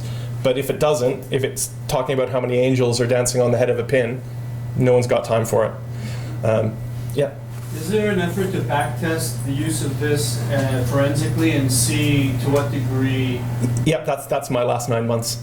Okay. Yeah. So I've been doing a lot of that. I don't just mean to check whether the reader perceives, I'm talking about whether the actual assessment came to pass, and then see how the use of the language to make the assessment correlate. So I know we were talking, you've heard of Cosmic Bazaar. Yeah. So Cosmic Bazaar, I can talk about this because it's been in The Economist. Cosmic Bazaar is a betting market. So you can place bets on certain foreign policy findings. A prediction market. A prediction market. And well, I'll come to this later, but there's a prize giving every year. So the person who's the most accurate on Cosmic Bazaar, analysis is rated. There are reviews. So I'll cover this more later, but yes, quite a lot. And we're working on it for above secret. Yeah. The challenge, of course, with prediction markets is for them to hold any chance of being accurate, you have to define the outcome in a very, very specific way, right? And by this date, so-and-so is still in power. And part of the problem is when we looked at about 18 months of Joint Intelligence Committee key findings, a significant percentage are producing non-orderable hypotheses. So there is a problem with, which we've highlighted in the profession board, and so there's a production thing. I'll move on a little bit, so some of these questions will be answered. Yeah? One question. Do they add to that the caveat about the meaning of those numbers? Because unlikely, this is between 10 and 25% is quite significant. Yeah. And 10 hypotheses, and one of them is 10 to 25%. It's might be the most probable one amongst all the assumptions. So there is a sort of I'll say insurgency, but there's a movement within certain bits of the community to push for sort of point forecasts. So Bayesian point forecasts with a 1 out of 100 percentage, so a 1 point out of 100% forecast with confidence intervals, etc. But the problem there is the interface between highly technical analysis and highly structured analysis and consumers at the ministerial level who are not so equipped. So the current view is the best usage is with natural language, but expressed within a backbone of percentages. So there's no illusion that the system is perfect, and it's reviewed quite frequently, but it's viewed as better than the alternative, which is just plain natural language usage, which research has shown has a very wide degree of interpretation. This is sort of the order of things. We are looking at structured analytical techniques being used in that range of events, so diagnostic, challenge, probability, confidence, scenarios and futures, and to try and push to a sort of a Hegelian kind of social science thing. I've shown you that one, and I'm finding myself slightly out of order, so I'm going to backtrack a little bit here, which is the creation of the professions. So there are, this is material here, which is there are professions in the civil service. There are 20 of them. That's sort of some of them. And until 2012, intelligence analysis was not one of those professions. So when they created the profession, and it was not instantaneous, it's only really come into fruition in the last probably 5 or 6 years. They have created that intelligence profession, and it now has a full structure around it. By being a profession within the civil service, there are certain requirements, and one of them is the creation of the profession board. So there's now probably around, again, this is all open stuff, you can look this on the open internet, about 2,000 all-source analysts who have that profession within the civil service. There are many more who work on intelligence analysis, but not all fit within the profession, in part because not all organizations are within the profession board, but also not all posts are all-source roles. So the profession board has heads from across all the ministries and agencies which employ all-source analysts, and some sort of voluntary members from other boards.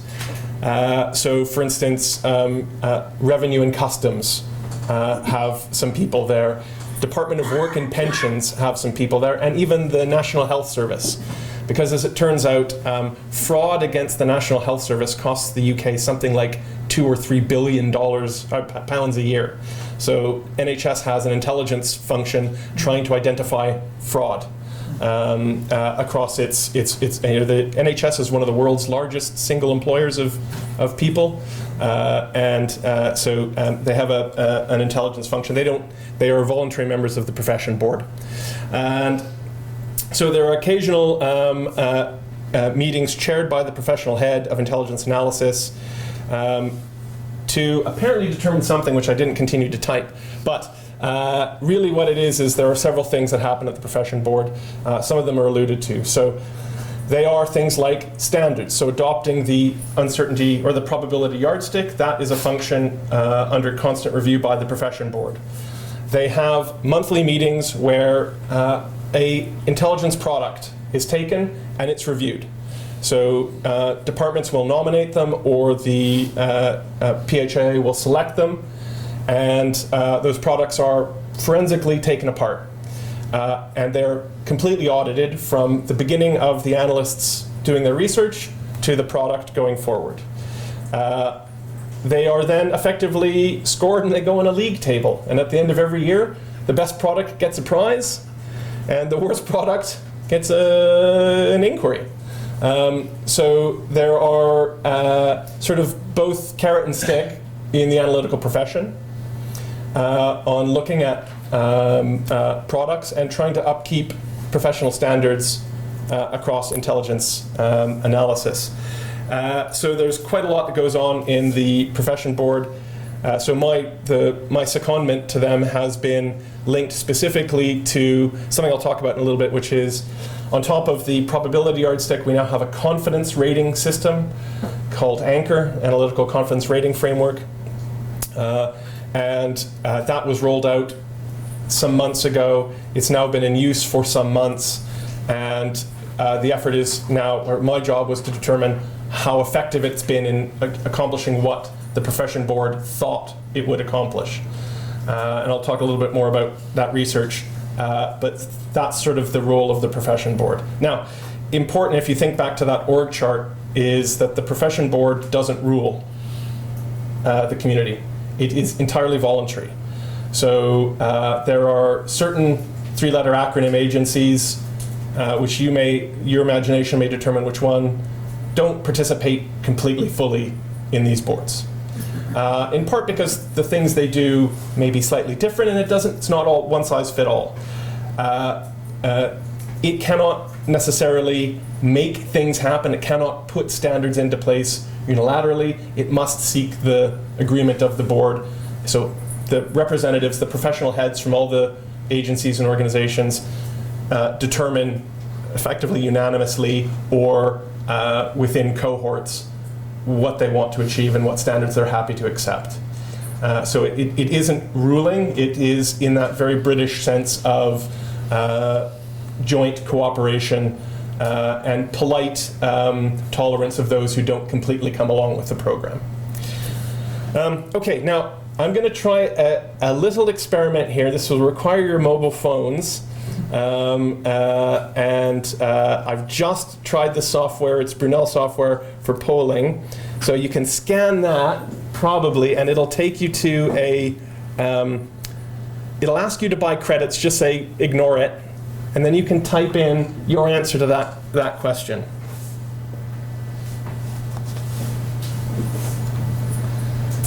Is that working? Yeah. Okay.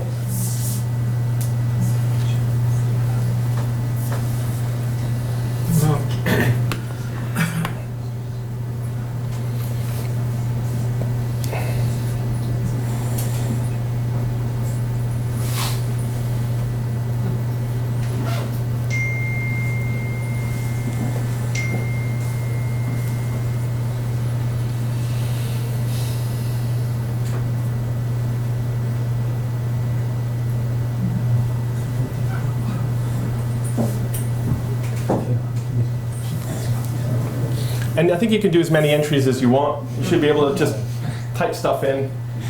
Individual words, you can do a new one. No. Skip. Yeah, you can hit skip for the buy credits. You don't need credits.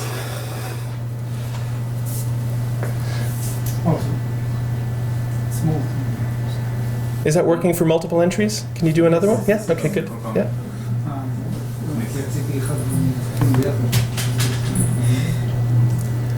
I'm going to give another minute for people to type stuff. No, you don't have to register. I think you can just hit skip.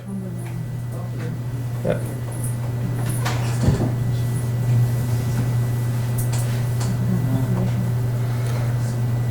I will see. I will put it up in a second here. Let's see.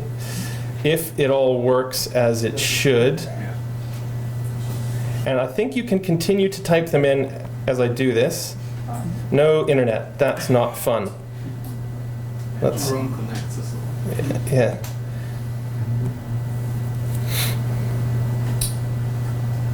Okay, let's see if this does that. May ask me to log in again. Oh, there you go. Okay, so as people are typing stuff in,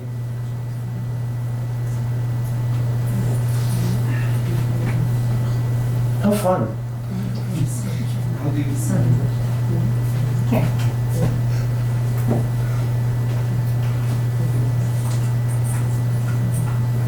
Awesome. So keep typing them in as much as you wish. Clearly, so the bigger the word, the more similar responses it's had. So we've got critical, open, critical-minded, smart, thinking, humble. I like humble. Jewish. Yeah. Jewish.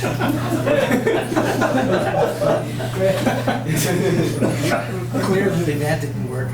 Now, there's one word I've not seen here.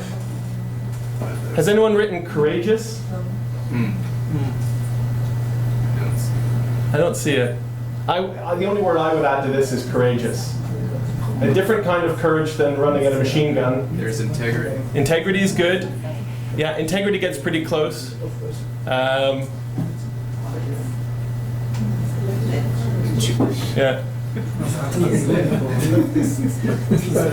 So one of the unofficial mottos of defense intelligence in the UK is speak truth to power. Yeah. And that has required over the years often a bit of courage from analysts to say, I know you don't want to hear this, but that. So I really like that. That was fun. I think that is probably that little core of words. I can't really disagree with it. Does anyone want to make a case for a not big word that they want to make bigger? Experience and well based in methodology and knowledge. Yeah, I think skilled. Yeah. Okay, hey, that's fun. Okay, so I'm gonna enough frivolity. Let's go back to this. So in part I did that to come up, then to look at this. This is one of the products of the profession board now, because it is a profession within the civil service. Very much like John was alluding to, is there needs to be a sort of corpus of professional standards that need to define what a profession is. I think it's Winterbottom, 1936, the 6 characteristics of a profession.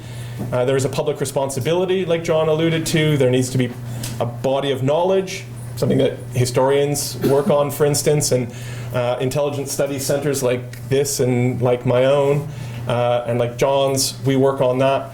And one of them coming with that that public responsibility of being an analyst and being a profession, come professional standards. This is the PDF, the Professional Development Framework, which is, you might view this as the UK's equivalent of ICD 200 or ICD 203. Again, this is available on the open internet. You can download this. Those are the 6 key tasks in intelligence, which we can look at a little more here. So those are the first 3: informing decision-making, gathering, organizing, and evaluating intelligence and information, analysis, tradecraft, and assessment. And I trust you can read those. Yeah.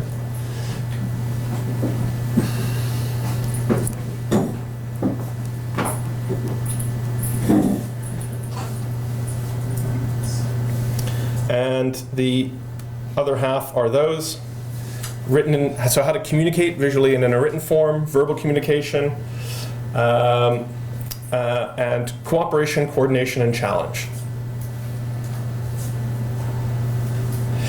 And what the PDF does is it gives a scorecard for analysts to mark themselves, or for managers to mark their subordinate analysts across a range of criteria. So the this one here, informing decision making, I can show you what that sort of more or less looks like, is then they break it down from at foundation to at advanced. So if you are a new analyst, this is what we expect you to do, to if you are an advanced analyst. Now I alluded to, I'll take 1 second, I alluded to the training courses. So there is what's called the NAP, the New Analyst Program. So when you come into the profession, there's also an intermediate analyst course and a experienced practitioner's course. They all work differently. I can't really give you the full curriculums, but you can probably imagine what they're trying to do. And the NAP is a much more sort of exercise, small group based, learn the methodologies one. The experienced practitioner one is much more a colloquium amongst professionals to discuss how they're doing stuff and what they need to do better. But that kind of guides people through.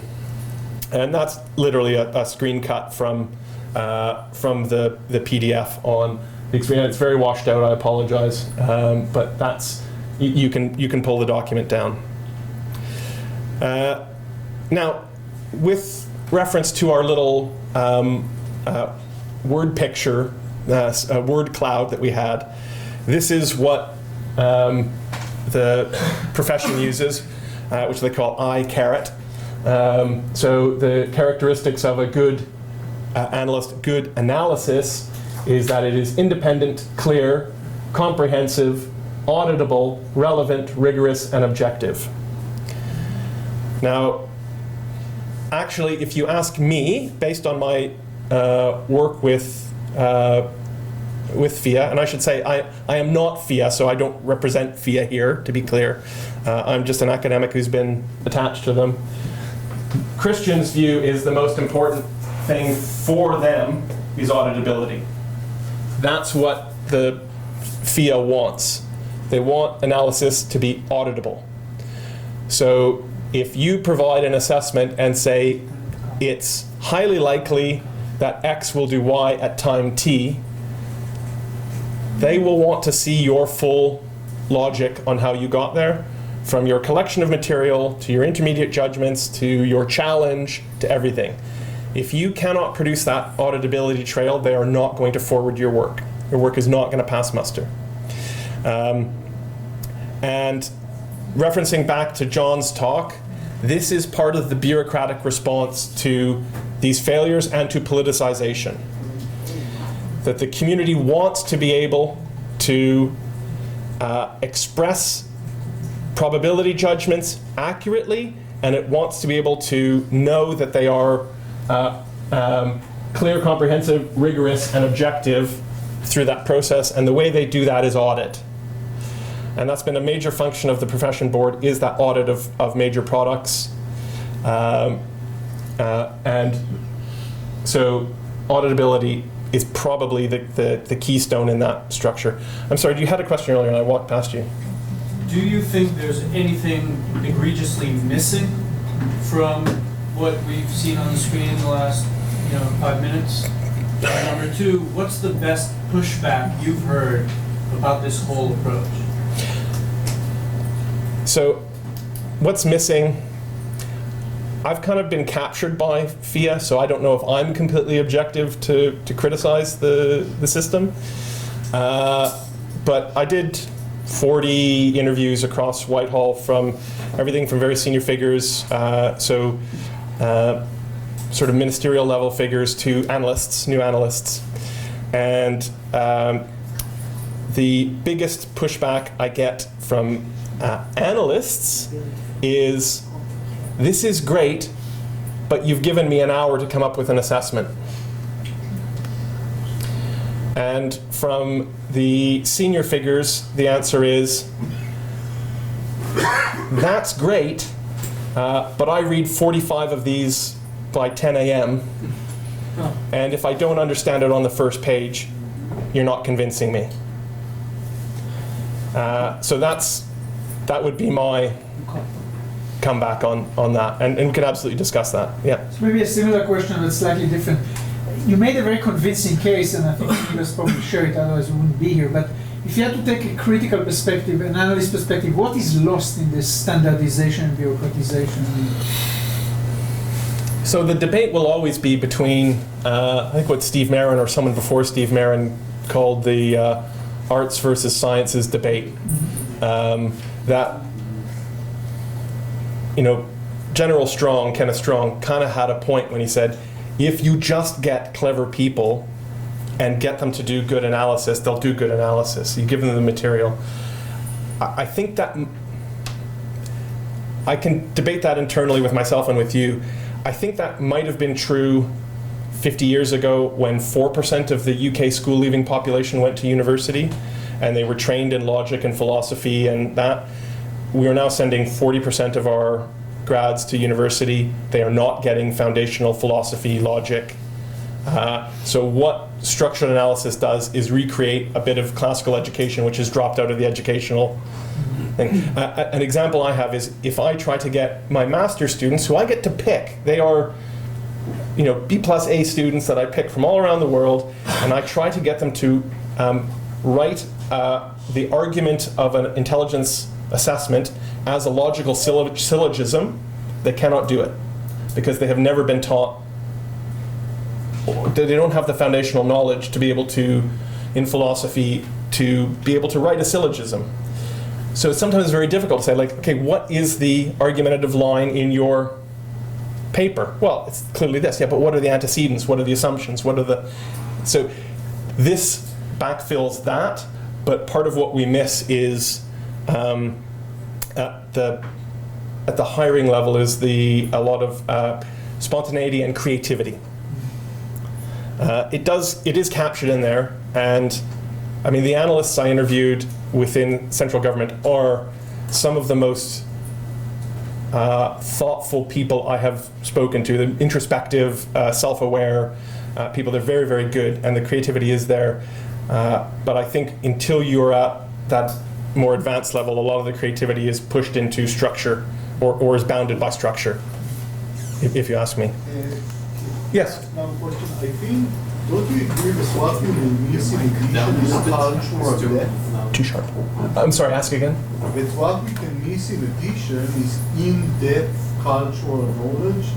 Just to give you an example from our debacle on October 7th, and of course I'm relying on open press reports. One of the intelligence officials on the ground heard Quran verses which are being used only in wartime situations when you go to actual war. Yeah. And that was kind of missed inside the system because very few people have the in-depth cultural knowledge to understand the significance of such a piece of information. Do you know who Rory Stewart is? Have you heard of Rory Stewart? Rory Stewart's a former cabinet minister in the UK. He famously walked across Afghanistan in the weeks after 9/11. He was a governor in Iraq for a while. And he's written a book called Politics on the Edge, which is a fascinating read if you're interested in British politics. But one of his major critiques of the British government is the death of expertise. It's the death. The death of expertise. So he was a Foreign Office official. Some people believe he was a SIS officer. That's never been conclusively proven. But he says part of the problem with the Foreign Office is to be promoted highly in the Foreign Office in the UK, you need to be good at being in the Foreign Office. You don't need to be good at understanding Indonesia or Africa or whatever. And so promotion, it's what in the British Army we'd call a self-licking lollipop. It's entirely internally motivated. Its logic is entirely internal and has no interest in what happens outside. So to that extent, Foreign Office officials never leave the capital. They're not interested in what's outside. Their perception of risk is entirely distorted and unrealistic. And because of that, the UK's big set of eyes is closed. It's staring at its own belly button. To a degree, that exists also in the British Army, and a bit within the intelligence community, but we do have people with quite deep expertise. So Nikki, who's the current professional head of intelligence analysis, is a deep Iran specialist, and if you want to run anything, ask her a question about Iran. The Army has an organization, a reserve organization called Specialist Group Military Intelligence. And specialist group military intelligence is made up of people who might be wearing major or lieutenant colonel rank, but have been brought into the Army and given a sort of honorary rank because they are the world or the UK's expert on X or Y. Nuclear reactors, or we always joke, say, underwater wood welding or whatever, right? It's these people have been brought in because they have that deep expert knowledge. Just to sharpen my question, Yeah. because it's important, I'm sure that we are deep cultural experts in all intelligence systems, but wouldn't the system lose the attention span to such expertise because it's too concentrated on the systematic way of So arguably, and I don't know if anyone's read Rob Johnson's, it's many years old now, but is it a cultural analysis of the U.S. intelligence community? Johnson says the best analytical teams are mixed, that you have a deep expert and journeyman. So you have methodologically sound analysts who aren't deep experts and deep experts, and those make the best teams. That's how usually Cabinet Office teams are assembled. So you will get a consultant in from specialist group military intelligence because that person knows everything there is to know about politics in Mali, or they live in Mali or whatever. And then you'll have analysts, and you'll probably even have a policy person as well, because the policy will need to be informed by potential policy decisions. So potentially yes, but that then comes to the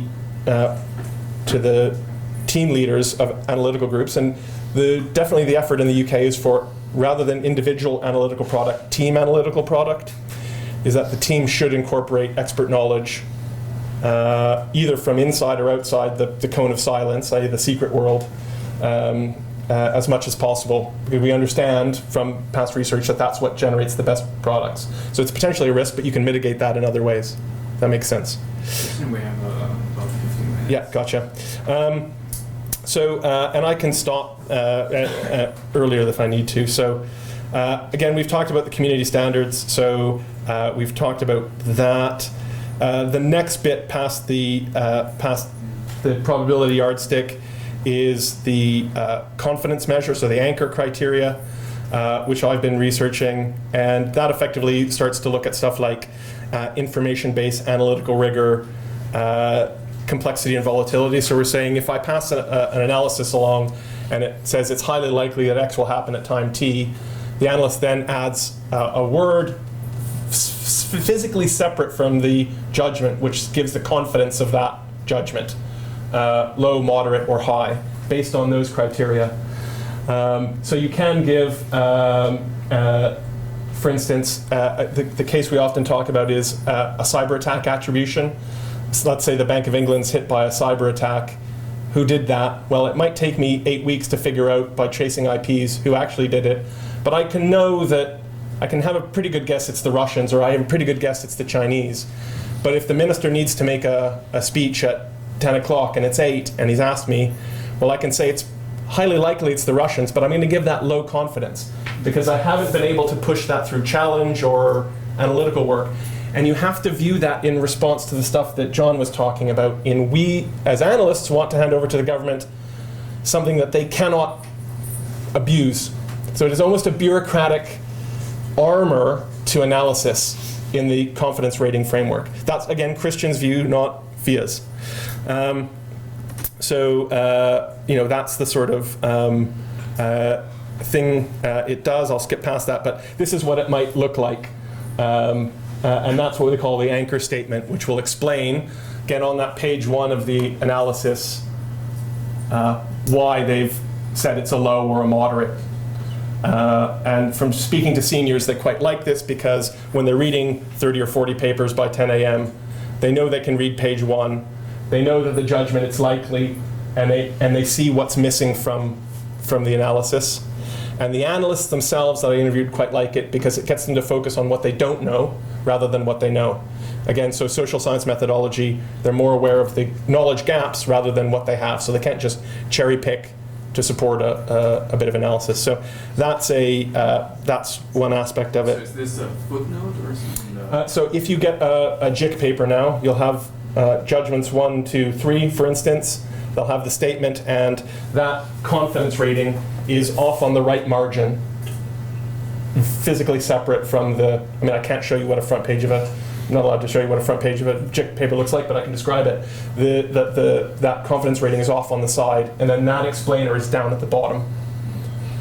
So if the minister reads, it's highly likely the Russians are going to do X at time T, okay, he's happy, he sees that it's high confidence, he might just skip past it and read the next judgment. If it's low, the answer for most of the senior people is, I'm now going to look into the paper. So I know what papers I need to look into to either chuck back to the analysts or what I can act on. And research-wise so far, when we've given the same scenario to both members of the public and or sort of non-trained analysts and to analysts and to customers, where they're given an anchor statement or not given an anchor statement, confidence to make a decision rises significantly when you provide the anchor statement.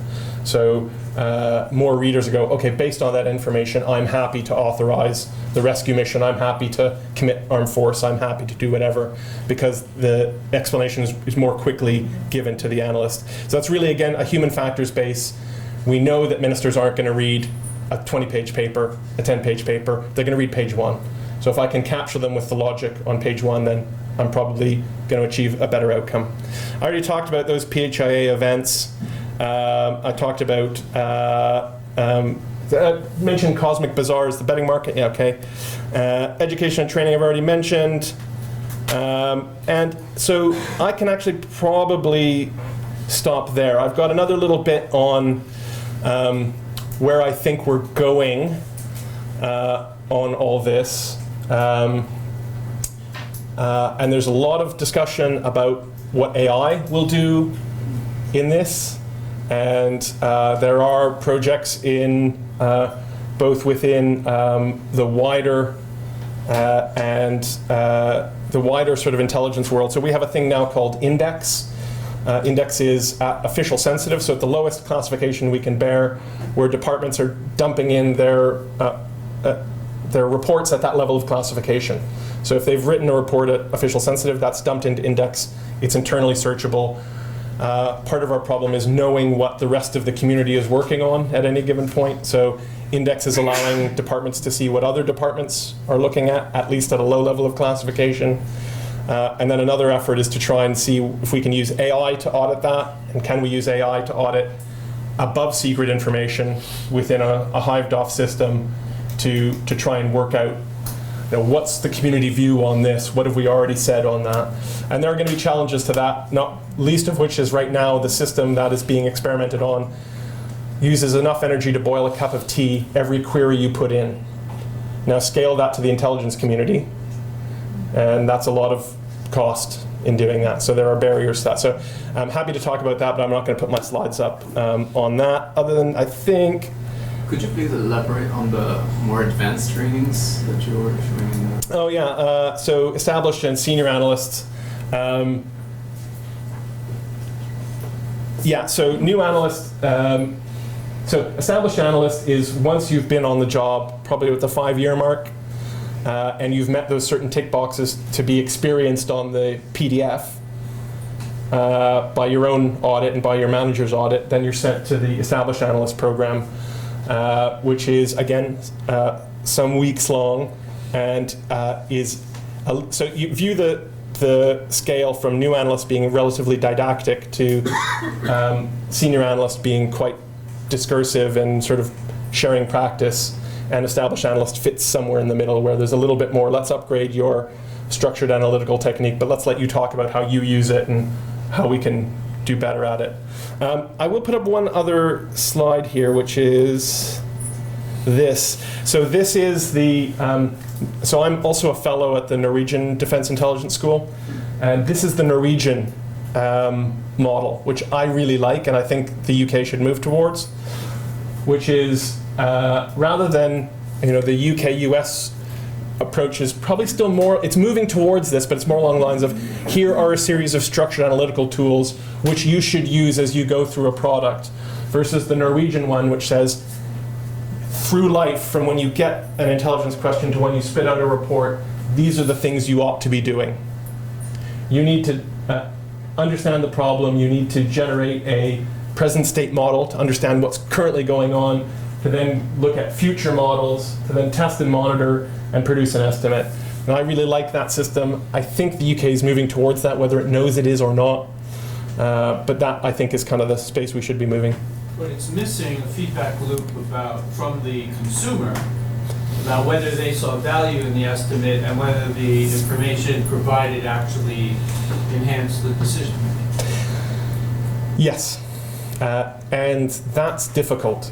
So in the 9 months, for instance, I've been doing my work with FIA, getting into a senior civil servant's calendar has been, I would say Herculean, but Sisyphusian is probably more the case, that I get appointments, the appointment's cancelled, I get an appointment, the appointment's cancelled. Better catering. Yeah, and I think it's difficult to, I should say there's one other limitation I put in this, and I alluded to it earlier, which is we are making the production of analysis more and more complicated and more structured. We are not making consumers better prepared for that. FIA have just recorded, rather than putting explainers now in the documents, they've recorded a series of videos. Some are better than others. They're on the internal system in Whitehall that explain stuff. So when a new minister comes in, they're asked to sit down and watch 10 minutes of videos. And we hope that we also now have specific, more like the American, specific assigned briefers to specific ministers to be able to have a person develop a personal relation to help explain analysis. But again, Kristian's view rather than FIA's is it's arguably the case that we are becoming more intricate in the production of intelligence, but that the readers, the consumers, aren't necessarily up to speed with how to make sense of all of that. So a potential gap. And I'll let Ofek share any further questions here. Yeah? First, let me say, wonderful, jealous with that technique on the one hand. On the other hand, like other people say, there is something that for us analysts, something is missing. This is, it's not, I'm not sure that this is the only way to do things. Let me say, I think you need to develop what we can say is systemic orientation to do this thing. So my question is, did you do any measurement of the success of this scheme, both in the analyst level, so analyst go inside the system and improve his estimation over time? Do you have any data about that? And as an organization, did you have better estimation over time? So that's the next project. FIA have asked me in January to start some work on that. There is other work internally, but the problem is the difficulty in determining what success is on an intelligence product. Epistemologically, it's a very difficult problem. But the simple thing is, as you said, any analyst or any estimation you make is concluding something going to happen in time X. Yeah. So does it happen or not? This is the simplest thing to do. But Did you take preemptive action? that is if that's what your intelligence questions are. But a lot of the questions that, and again, I'm not telling any tales out of school, but if the question is, what's Vladimir Putin thinking about this topic? Of course. It's more complicated than that, of course. But I think the first level, just like Tetlock did in his book, the first level is very simple to measure, and you can feel if you are in the right path or not. It's not everything. But So the profession board does some of that feedback work already. So when they're doing the product review, there are policy officials in the room, not necessarily ministerial grade, but civil service policy roles, which are there to imagine front of office. So it's not the minister, but it's the minister's MA or PA or chief of staff will often be there to review when they are really high importance topics. They're to talk about how the minister or that office responded to that feedback, and that is then fed back to analysts. So there is an acknowledgement, a la Tetlock and the Good Judgment Project, that you can make better analysts by feeding back to them the nature of their judgments. We're trying to figure out a system to do that on a larger scale. But the problem is always in the civil service in the UK, as I'm sure, is there's always more ambition than there is money, and there's more ambition than there is staff. So this creates a particular problem in how you manage that when everyone's just trying to catch up with tomorrow. It's very difficult to talk about yesterday, and I think that's part of the project where FIA have now found that they can get. There are a limited body of academics like myself that hold sufficient clearances to look at certain material, and we can be brought in to help with that. And they've only lately realized that we can do that for free because we get an academic benefit for doing this work. If you let me publish a little bit about it externally, I'll do that shit for free, right? So that's starting to. But again, we're limited by the number of academics who have sufficient clearances to do that. I mean, I can probably count on my hand in the UK the people who are in position to do that. And increasing that number is difficult because also getting someone to the highest level of clearance costs a lot of money. So there are limits to how we can execute that. Let's take one or two more questions. Okay. One thing about this methodology, when you convey your ideas, your intelligence in discussions without the papers, and a lot of intelligence conveyed to the decision maker that way, does the methodology work? And the second thing is, do you think it should be mandatory because you say it's voluntary for now, and if it's relevant for community like Israel, where it's much younger and much shorter cadentions and different in its nature. So I'll say it's voluntary, but no, like every JIC paper, so the central analysis, all adhere to this. So that is the central standard. If you are, so for instance, I interviewed a foreign office research analyst, and they don't view themselves as all-source analysts. And talking to them about the system of using both the probability yardstick and the confidence rating framework, they say, well, we're not going to use that because it doesn't match to what we do. But their input will go into a JIC process, which will add that language to it. Some of the single-source collection agencies don't want to use those frameworks because they don't really reflect how they deal with their sources. They have to use native systems because that system won't reflect. So this is really looking at specifically all source assessment when you've got all the stuff coming into the committee. But I should say, when the probability yardstick was first rolled out 2012, 2013, it was pretty much just defense that was using it. By now, everybody uses it. I've seen everything from Department of Work and Pensions to NHS to whatever. So minnow intelligence organizations using yardstick because they know that's the coin of the realm. That's the language that will get communicated. So there has been a sort of a cultural evolution towards that. I can still see some of the single source collection agencies not using it because, again, it's alien to the work they're doing. But anyone who's feeding into all source assessment, you will see, I'm quite sure, things like the anchor framework are going to become universal within the next probably 2 to 3 years, just because if you want to get your work forwarded and moved around, it's going to have to adhere to the. So I probably didn't say this, but there is a cultural drive towards this, in part driven by that need to audit. Does that answer your question?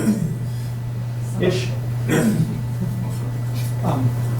Thank you. So, yeah. to what extent the system you described as so standardized deals with the motion of cars, as you were saying? Yeah. And deals with the one issue that repeatedly causes big mistakes, which is the failure of imagination. Yeah. So yeah, and I'll talk about that on my sort of after lunch thing. But one of the big things after the Chilcott inquiry, which John mentioned, is a drive for more. So the biggest fault has been single outcomes forecasting. So the two biggest failures in intelligence analysis that we generally agree are observed within the UK are failure to account for base rates, so failure to account for prior probabilities, and failure to assess more than one likely hypothesis. And a lot of the structured system, especially after Chilcott, is for scenario generation. So if you're doing an assessment, you have to come up with multiple scenarios. You have to have demonstrated that you've looked at multiple scenarios. That's part of that audit chain. We can come up with many scenarios. Yeah. But, let's take the 7th of October. There were all kinds of scenarios, but a wide-scale attack simultaneously in 60 places crossing into Israel was not within the scenario. Yes. Couldn't be imagined. That's what I'm saying, the failure of imagination. I mean, I don't know what many of you will know. I haven't seen any, the details. But I mean, the script answer I would give is if you've done scenario generation with the right people, then you should have had a series of indicators and warnings generated out of those scenarios, which you should have been. The system should be designed to spot. And you might not determine in your scenario. You're not going to. None of your scenarios are ever going to be 100% accurate because the scenario is not predictive. But if you've got a scenario that says on attack, it should have logically a series of precursor events or actions which you should be able to perceive, at least that proxy, to say, I'm not continuing down the analytical line of everything business is normal. Something strange is going on, and that should at least cue the system to behave differently. You're not going to, I'm very much in with Bets here that intelligence failure is inevitable, but you can, at some level, what you're trying to do is reduce the amplitude and frequency of those failures. I think that is an achievable goal. Perfection is not reasonable, but the right methodology should help reduce the blind spots. So it's the best I can say.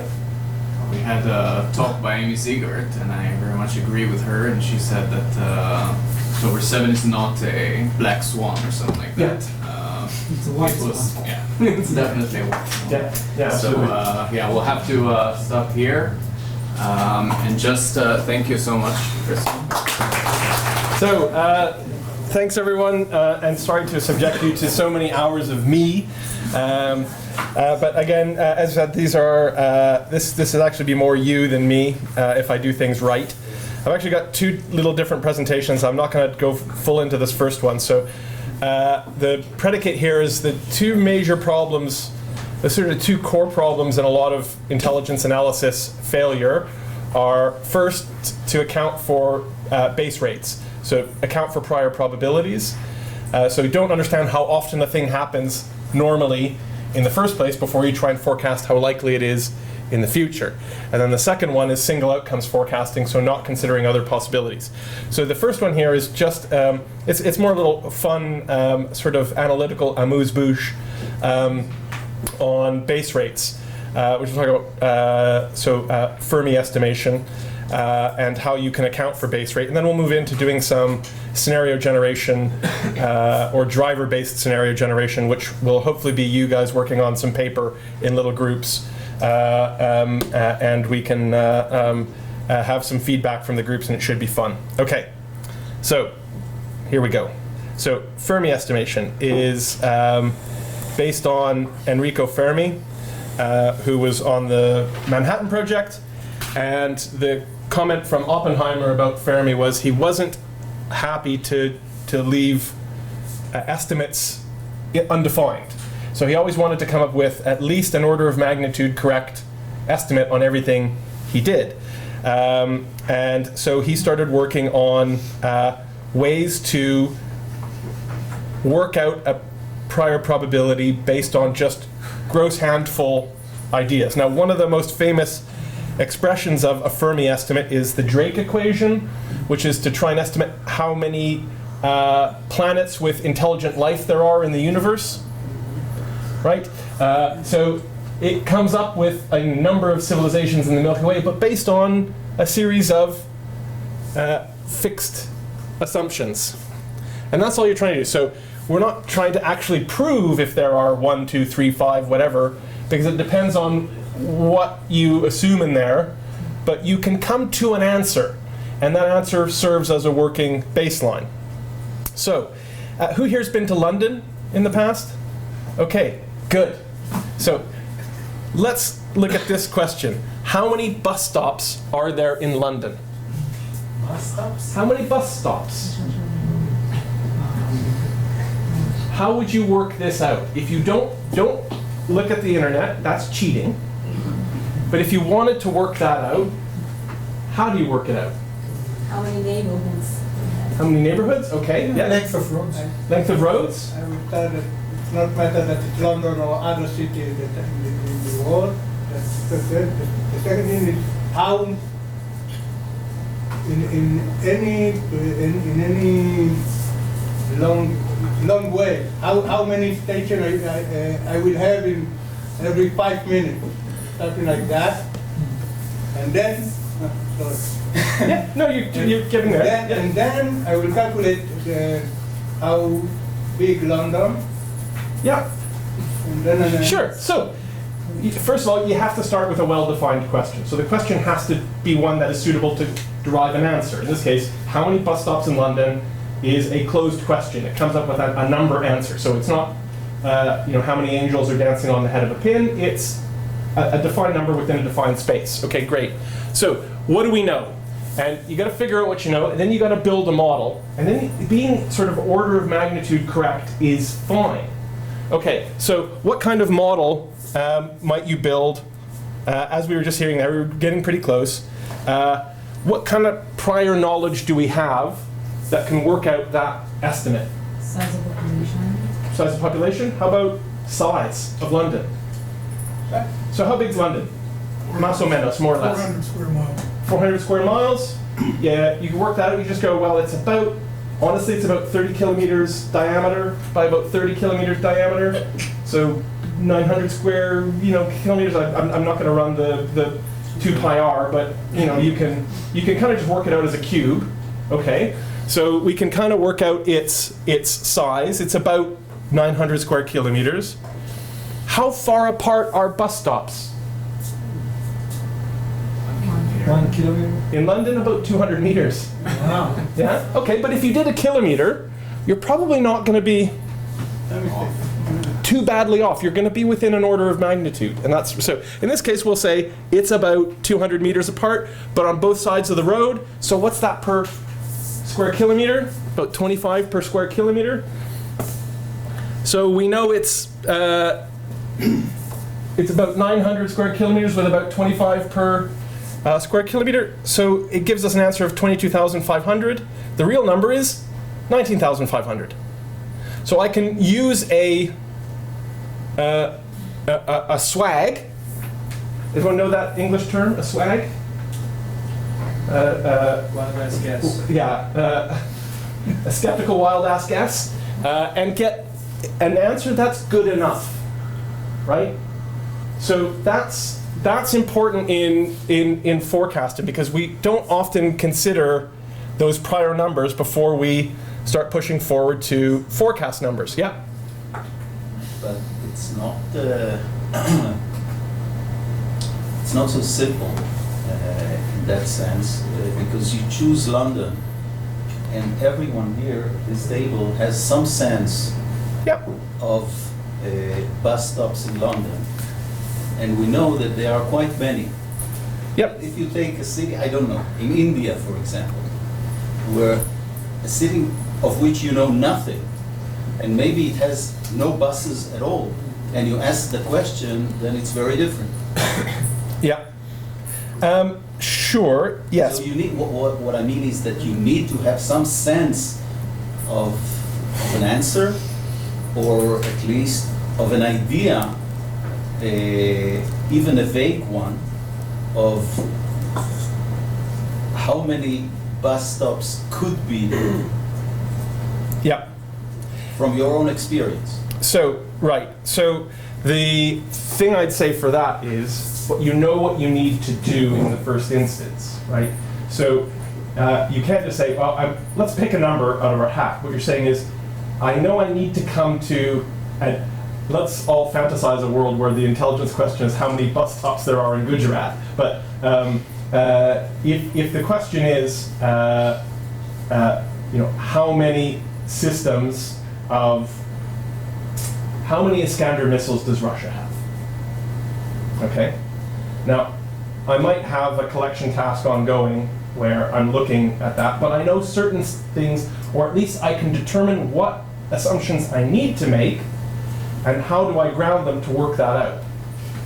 Right? And I can build the model, and that model at least tells me, okay, I need to find these 3 or 4 discrete bits of information in order to construct a model to determine that prior probability. Okay?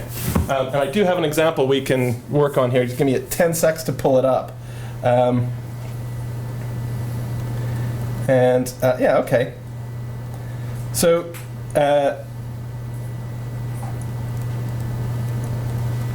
here we go. So using base rates and forecasting. Now, if I asked you the question, what's the likelihood, if the intelligence question is from the minister, what's the likelihood of there being a coup in Ghana in the next 24 months? Okay, a good defined question. Within this time frame, what's the chance of there being a coup in that country in this time frame? Now, I could, as we say in the UK, stick my wet finger in the air and say, oh, it's unlikely or it's likely, based on the yardstick.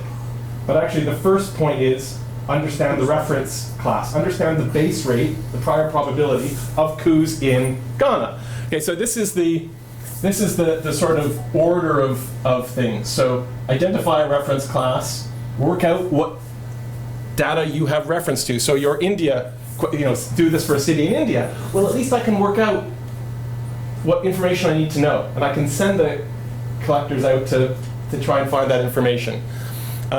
You do have to consider the time scale. You have to produce an initial base rate, and then you adjust forward. Okay. So, yeah. What do you mean a time scale in this example of the buses? So it's just to build a model, for instance. So let's go. So here's the. So there's the. Okay. So let's work on it. So I said Ghana. It's Guinea. Okay. So will there be a coup in Guinea in the next 12 months? Now, is anyone here a Guinea expert? No? Great. Okay. So let's work out. What would you do to determine the prior probability of a coup in Guinea? What kind of reference class do you put around that? I would start with coups anywhere. Start with coups anywhere? Okay, sure. In Guinea and Africa. How many were in Africa? Okay, Africa. Okay, but is all of post-colonial Africa the same? No. No? Okay, so we might choose to say, well, West African countries. So all the countries around the Gulf of Guinea. Okay, or I might say former British colonial states, or something like that, right? Okay, so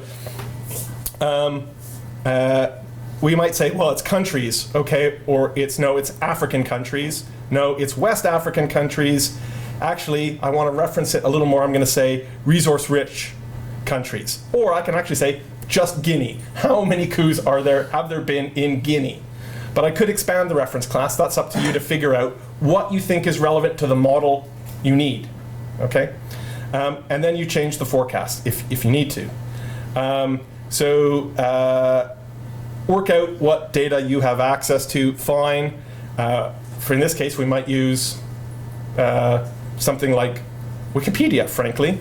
There is a page on West African coups on Wikipedia. I know from having done this in the past. Okay, consider the time scale for the assessment. what do we mean by that? We're working on a prior probability. How prior?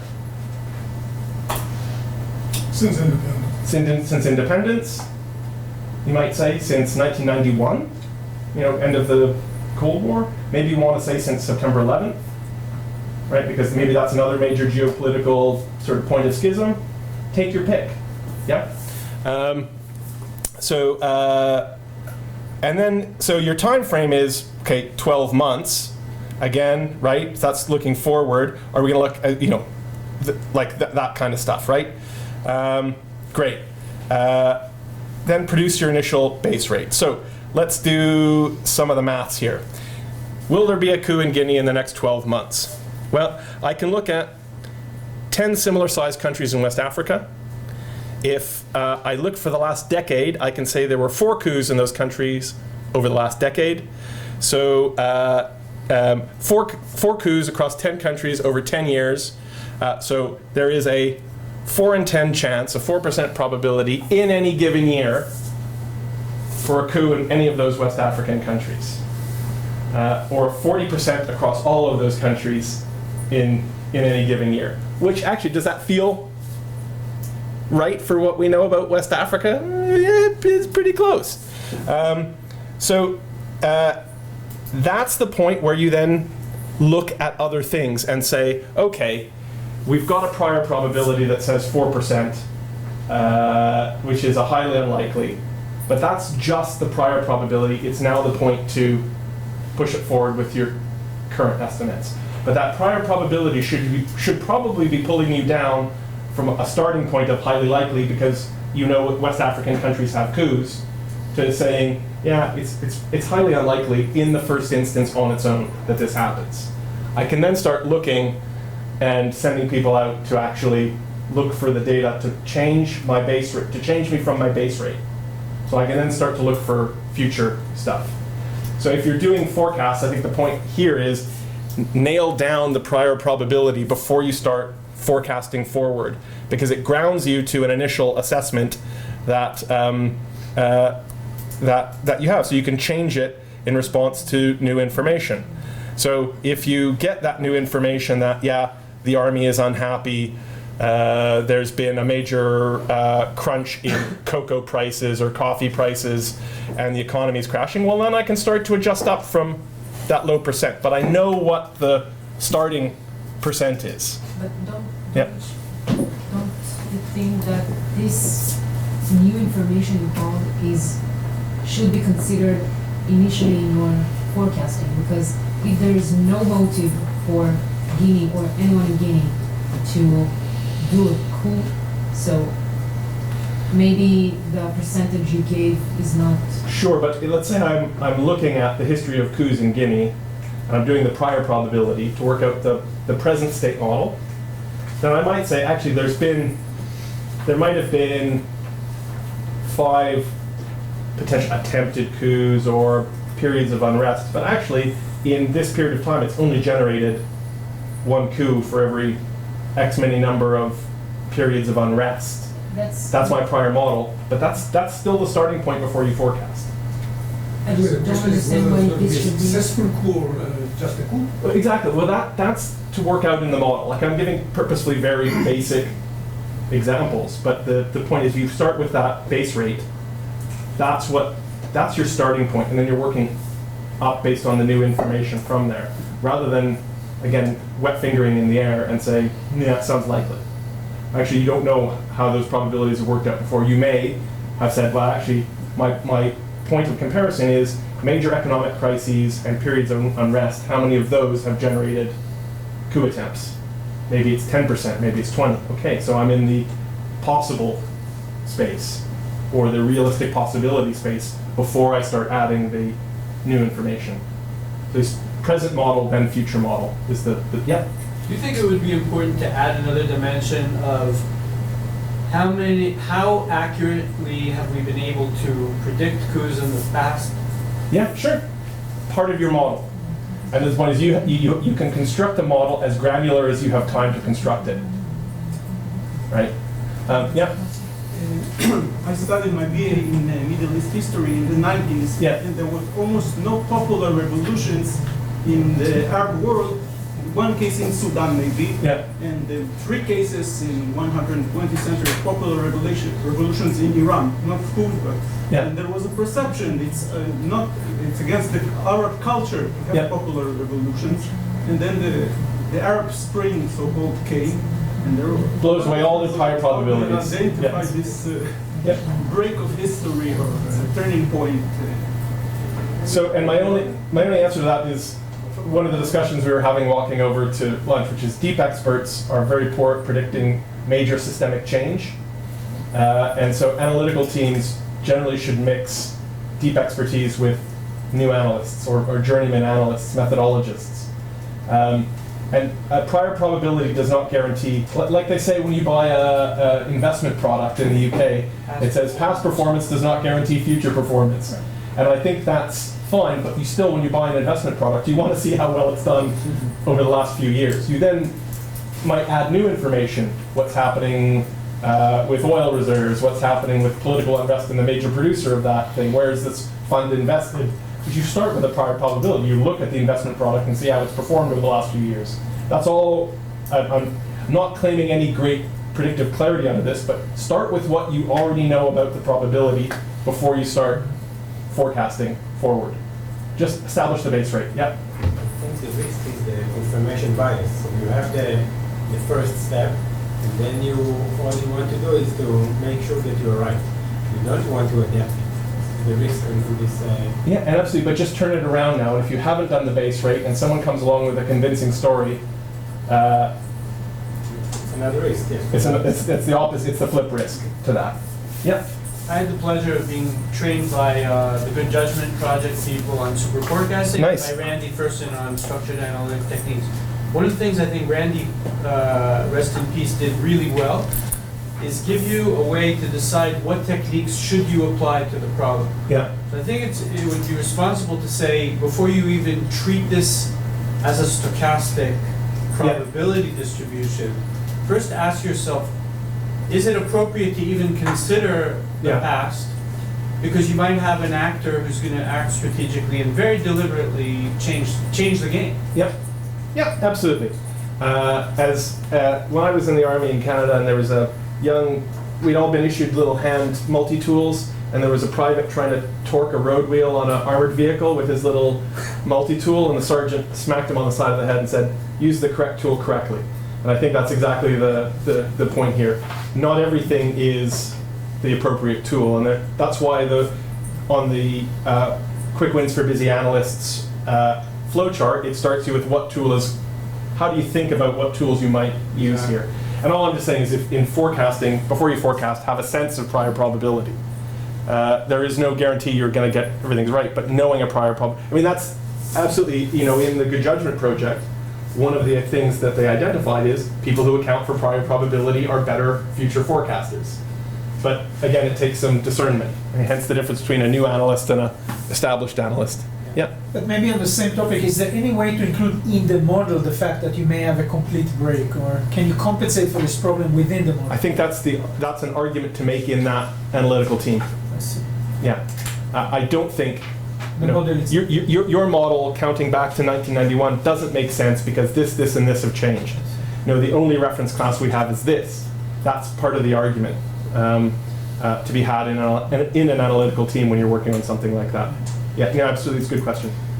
If you're asked the same question every year, are you supposed to change the probability by that method? I would review the model. Yeah. So one of the other common problems, we talk about it more on the military intelligence side, is layering. Because I'm always busy and I have the report on the same question from last year or 2 years ago, what I'm going to do is pull that out of the file, go and hand it over, or go, yeah, that seems good. I'll just change the intelligence cutoff date from 2020 to 2024.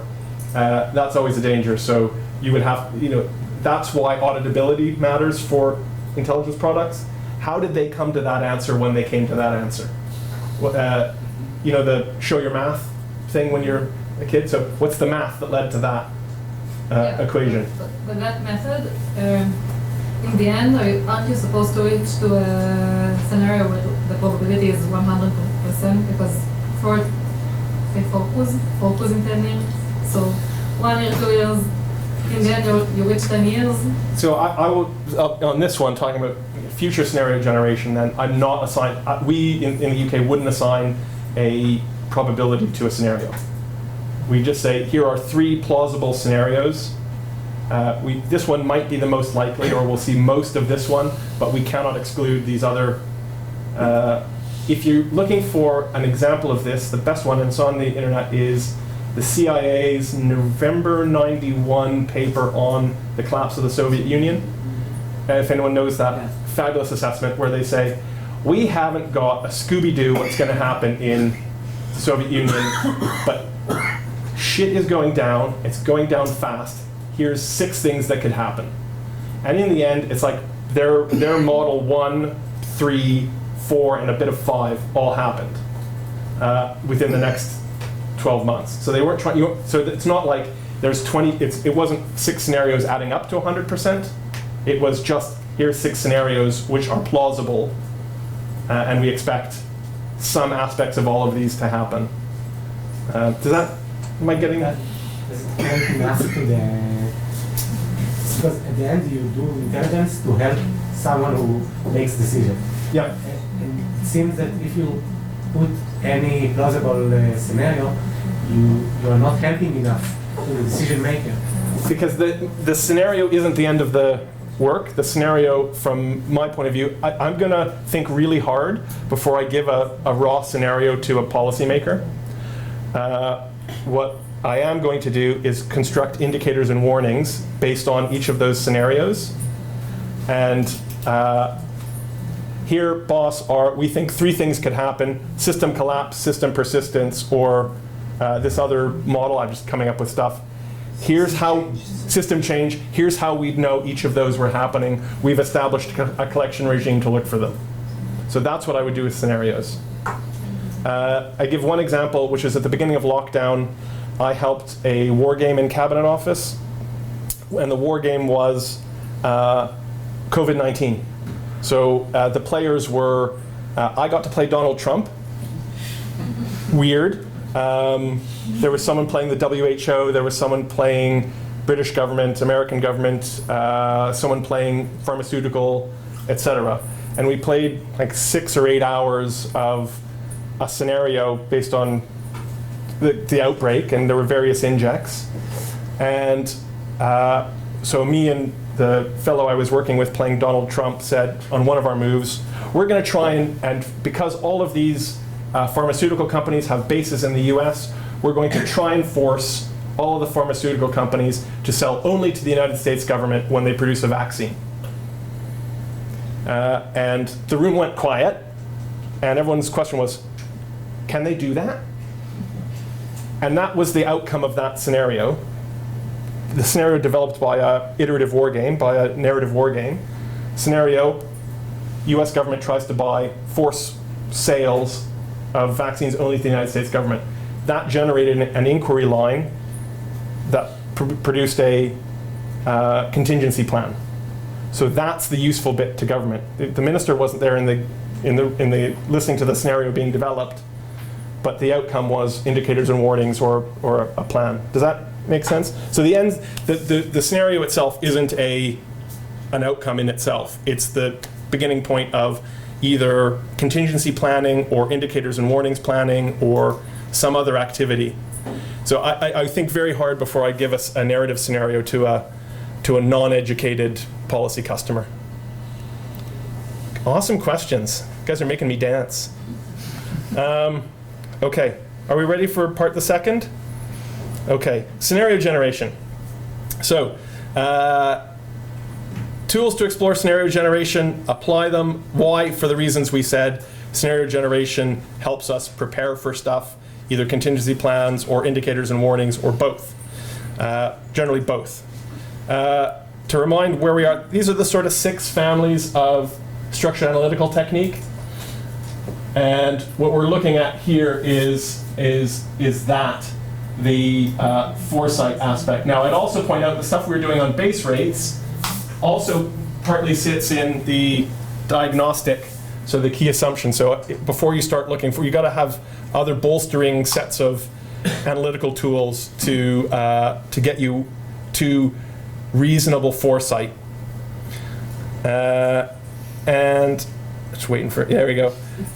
And that's that Norwegian model again. And again, so talking about base rates is just one way of looking at present state modeling, understanding this, the system that you're looking at, producing a model of it. And remember, no model is correct. Some are useful. Some are useful. So then we're looking now at alternative futures. So we are skipping through the process, but that's the fun part. Okay, so what are scenarios? They're those things. Or you might say a story. It's a good story. A plausible story that describes an alternative way the environment might develop. Okay. Why? I've covered that. Helps us avoid single outcome forecasting. Helps us better understand drivers and systems. That's the other benefit from doing a scenario. Isn't necessarily the contingency plan or the indicators and warnings, but understanding what drivers matter within a system. What are the things I need to really look at, that I need to pay attention to? Importantly, and people sometimes get this wrong, it's really for open future questions. Just like doing analysis of competing hypothesis is good for closed future questions, you have to understand what kind of question you're looking at. And one of the things that I'm conscious of is generally customers ask the wrong question. And you need to go back and make sure what they really want to know. An example is a friend of mine was, do you remember the Chibok schoolgirls, the kidnapped schoolgirls in Nigeria? Yeah. My friend Chris was sent out to Nigeria like the day after the British Prime Minister's wife said, "Bring back our schoolgirls." And he went out there with the question, "Where are the schoolgirls?" He says, "We knew where the schoolgirls were within about 4 hours of being on the ground." But that wasn't the question. The real question they were asking is, what's the likelihood of Nigerian state collapse in the next 18 months? That was really what they were after. So the question that you get in the first instance isn't what you're often asked. So getting that clarified, that's important. Okay, great. Right, scenarios. It's about unpacking. So that box represents all the things that could happen in the world. In this case, we're going to talk about, for this little example, things that could damage my house. Okay? And within that, I might, by doing base rates, right? This is what insurance companies do. They do a base rate. What are the things that damage homes? Well, in this case, they might say, well, it's theft, flood, fire, and some other stuff. Backing your car in or to the house or etc. Okay, but those are the three big ones, theft, flood, and fire. Great. Well, a scenario is saying, here's a narrative scenario about my house being burgled. Here's a narrative scenario about leaving the deep fryer on, or something like that. Okay? But those are there to represent some aspect of theft and fire. They're not there to say this is going to happen or to assign a probability. It's just, this is an example of a thing that could happen that we need you to think about, policymaker. Scenario development process, identify your driving forces, work out what you don't know, come up with scenarios, and then discuss the implications. That you're doing often with the policy people. The first ones you're doing analytically. And don't worry, we're going to get to arts and crafts very soon. So, what do we need to do? Do we know what we're doing? Do we have the time frame and the material? Do we know that this is about Nigerian state collapse, not where are the schoolgirls? What are we going to try and get out of this? Policymaker, what do you want to do with this information once we do it? What kind of decision are you trying to inform? Who's the audience? How are we going to convince them? Our time frame for the scenario, so how far out are we looking? Mid-term or long-term are not good enough because they mean different things to different people. Who's involved? Are we going to have the right experts? Do people care? Do we have the right base rates? And what's the right method to do this? And there are lots of different methods. We talked about participants before and mixing teams. So generally you want a deep expert, you want some diverse voices, so it's worth having some cognitive. Everyone here who's worked in any sort of analytical team knows there's that one weirdo who never comes to the same conclusion as everybody else. They're good to have on teams. And then some buy-in from those who are going to use the scenario. So does the policy audience who wants to use this actually, are they going to get involved? Because you may find partway through the scenario process they go, no, that's actually not what I'm interested in. I'm actually interested in knowing that.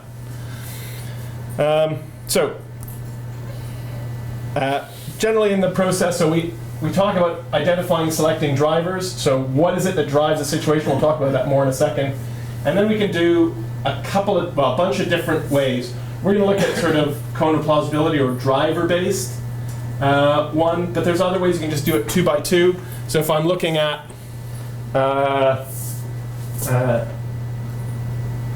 Palestine, if I'm looking at China, I might say, well, with Hamas, well, the key drivers are prosperity and social cohesion. I don't know, I'm just making those up. Then I might say low, high, high, low. Actually, I'm only interested in this scenario here, where there's low prosperity and low social cohesion. That's the scenario I want to develop.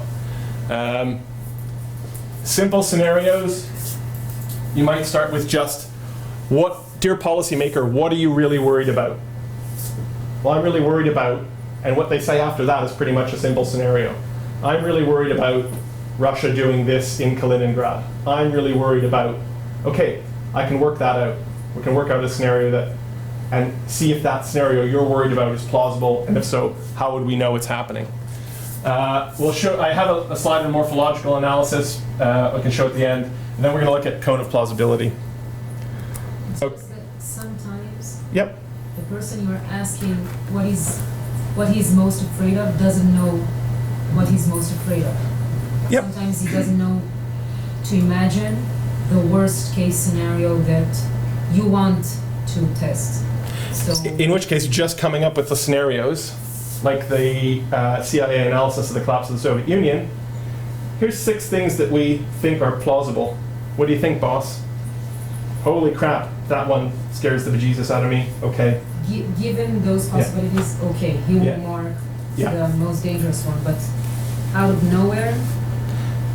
This is the reason you might do it, right? So it's 2 English expressions, multiple ways to skin the cat, or the other one is there are horses for courses, which means something. How do you translate horses for courses? There are different tools which achieve different things, and you get the money for picking the right horse. If that makes sense. Did that make sense? I don't know if that made sense. Okay. Ofek and I were discussing the magic of idiomatic British expressions earlier. Okay. So generating drivers. Generating drivers is pretty open. So the UK uses the STEMPLES acronym. Has anyone heard of that one before? Social, technological, economic, military, political, legal, environmental, social. If I didn't say social already, then it's security. Security and social are the 2 S's. Okay? So effectively, you can go down and just try and think, can we think of anything? What are the big social drivers to this? What are the big technological? And you just try and populate that as you go down, the STEMPLES checklist. And then you kind of cluster your drivers together, see what you think matters. There is then potentially you can map drivers. So you can say, well, that's impact and uncertainty. What are the ones that you're really not sure about but have high impact? And so you're looking at things like that. You're really looking for high impact things, either ones you really don't know about or ones you're certain but have a higher impact.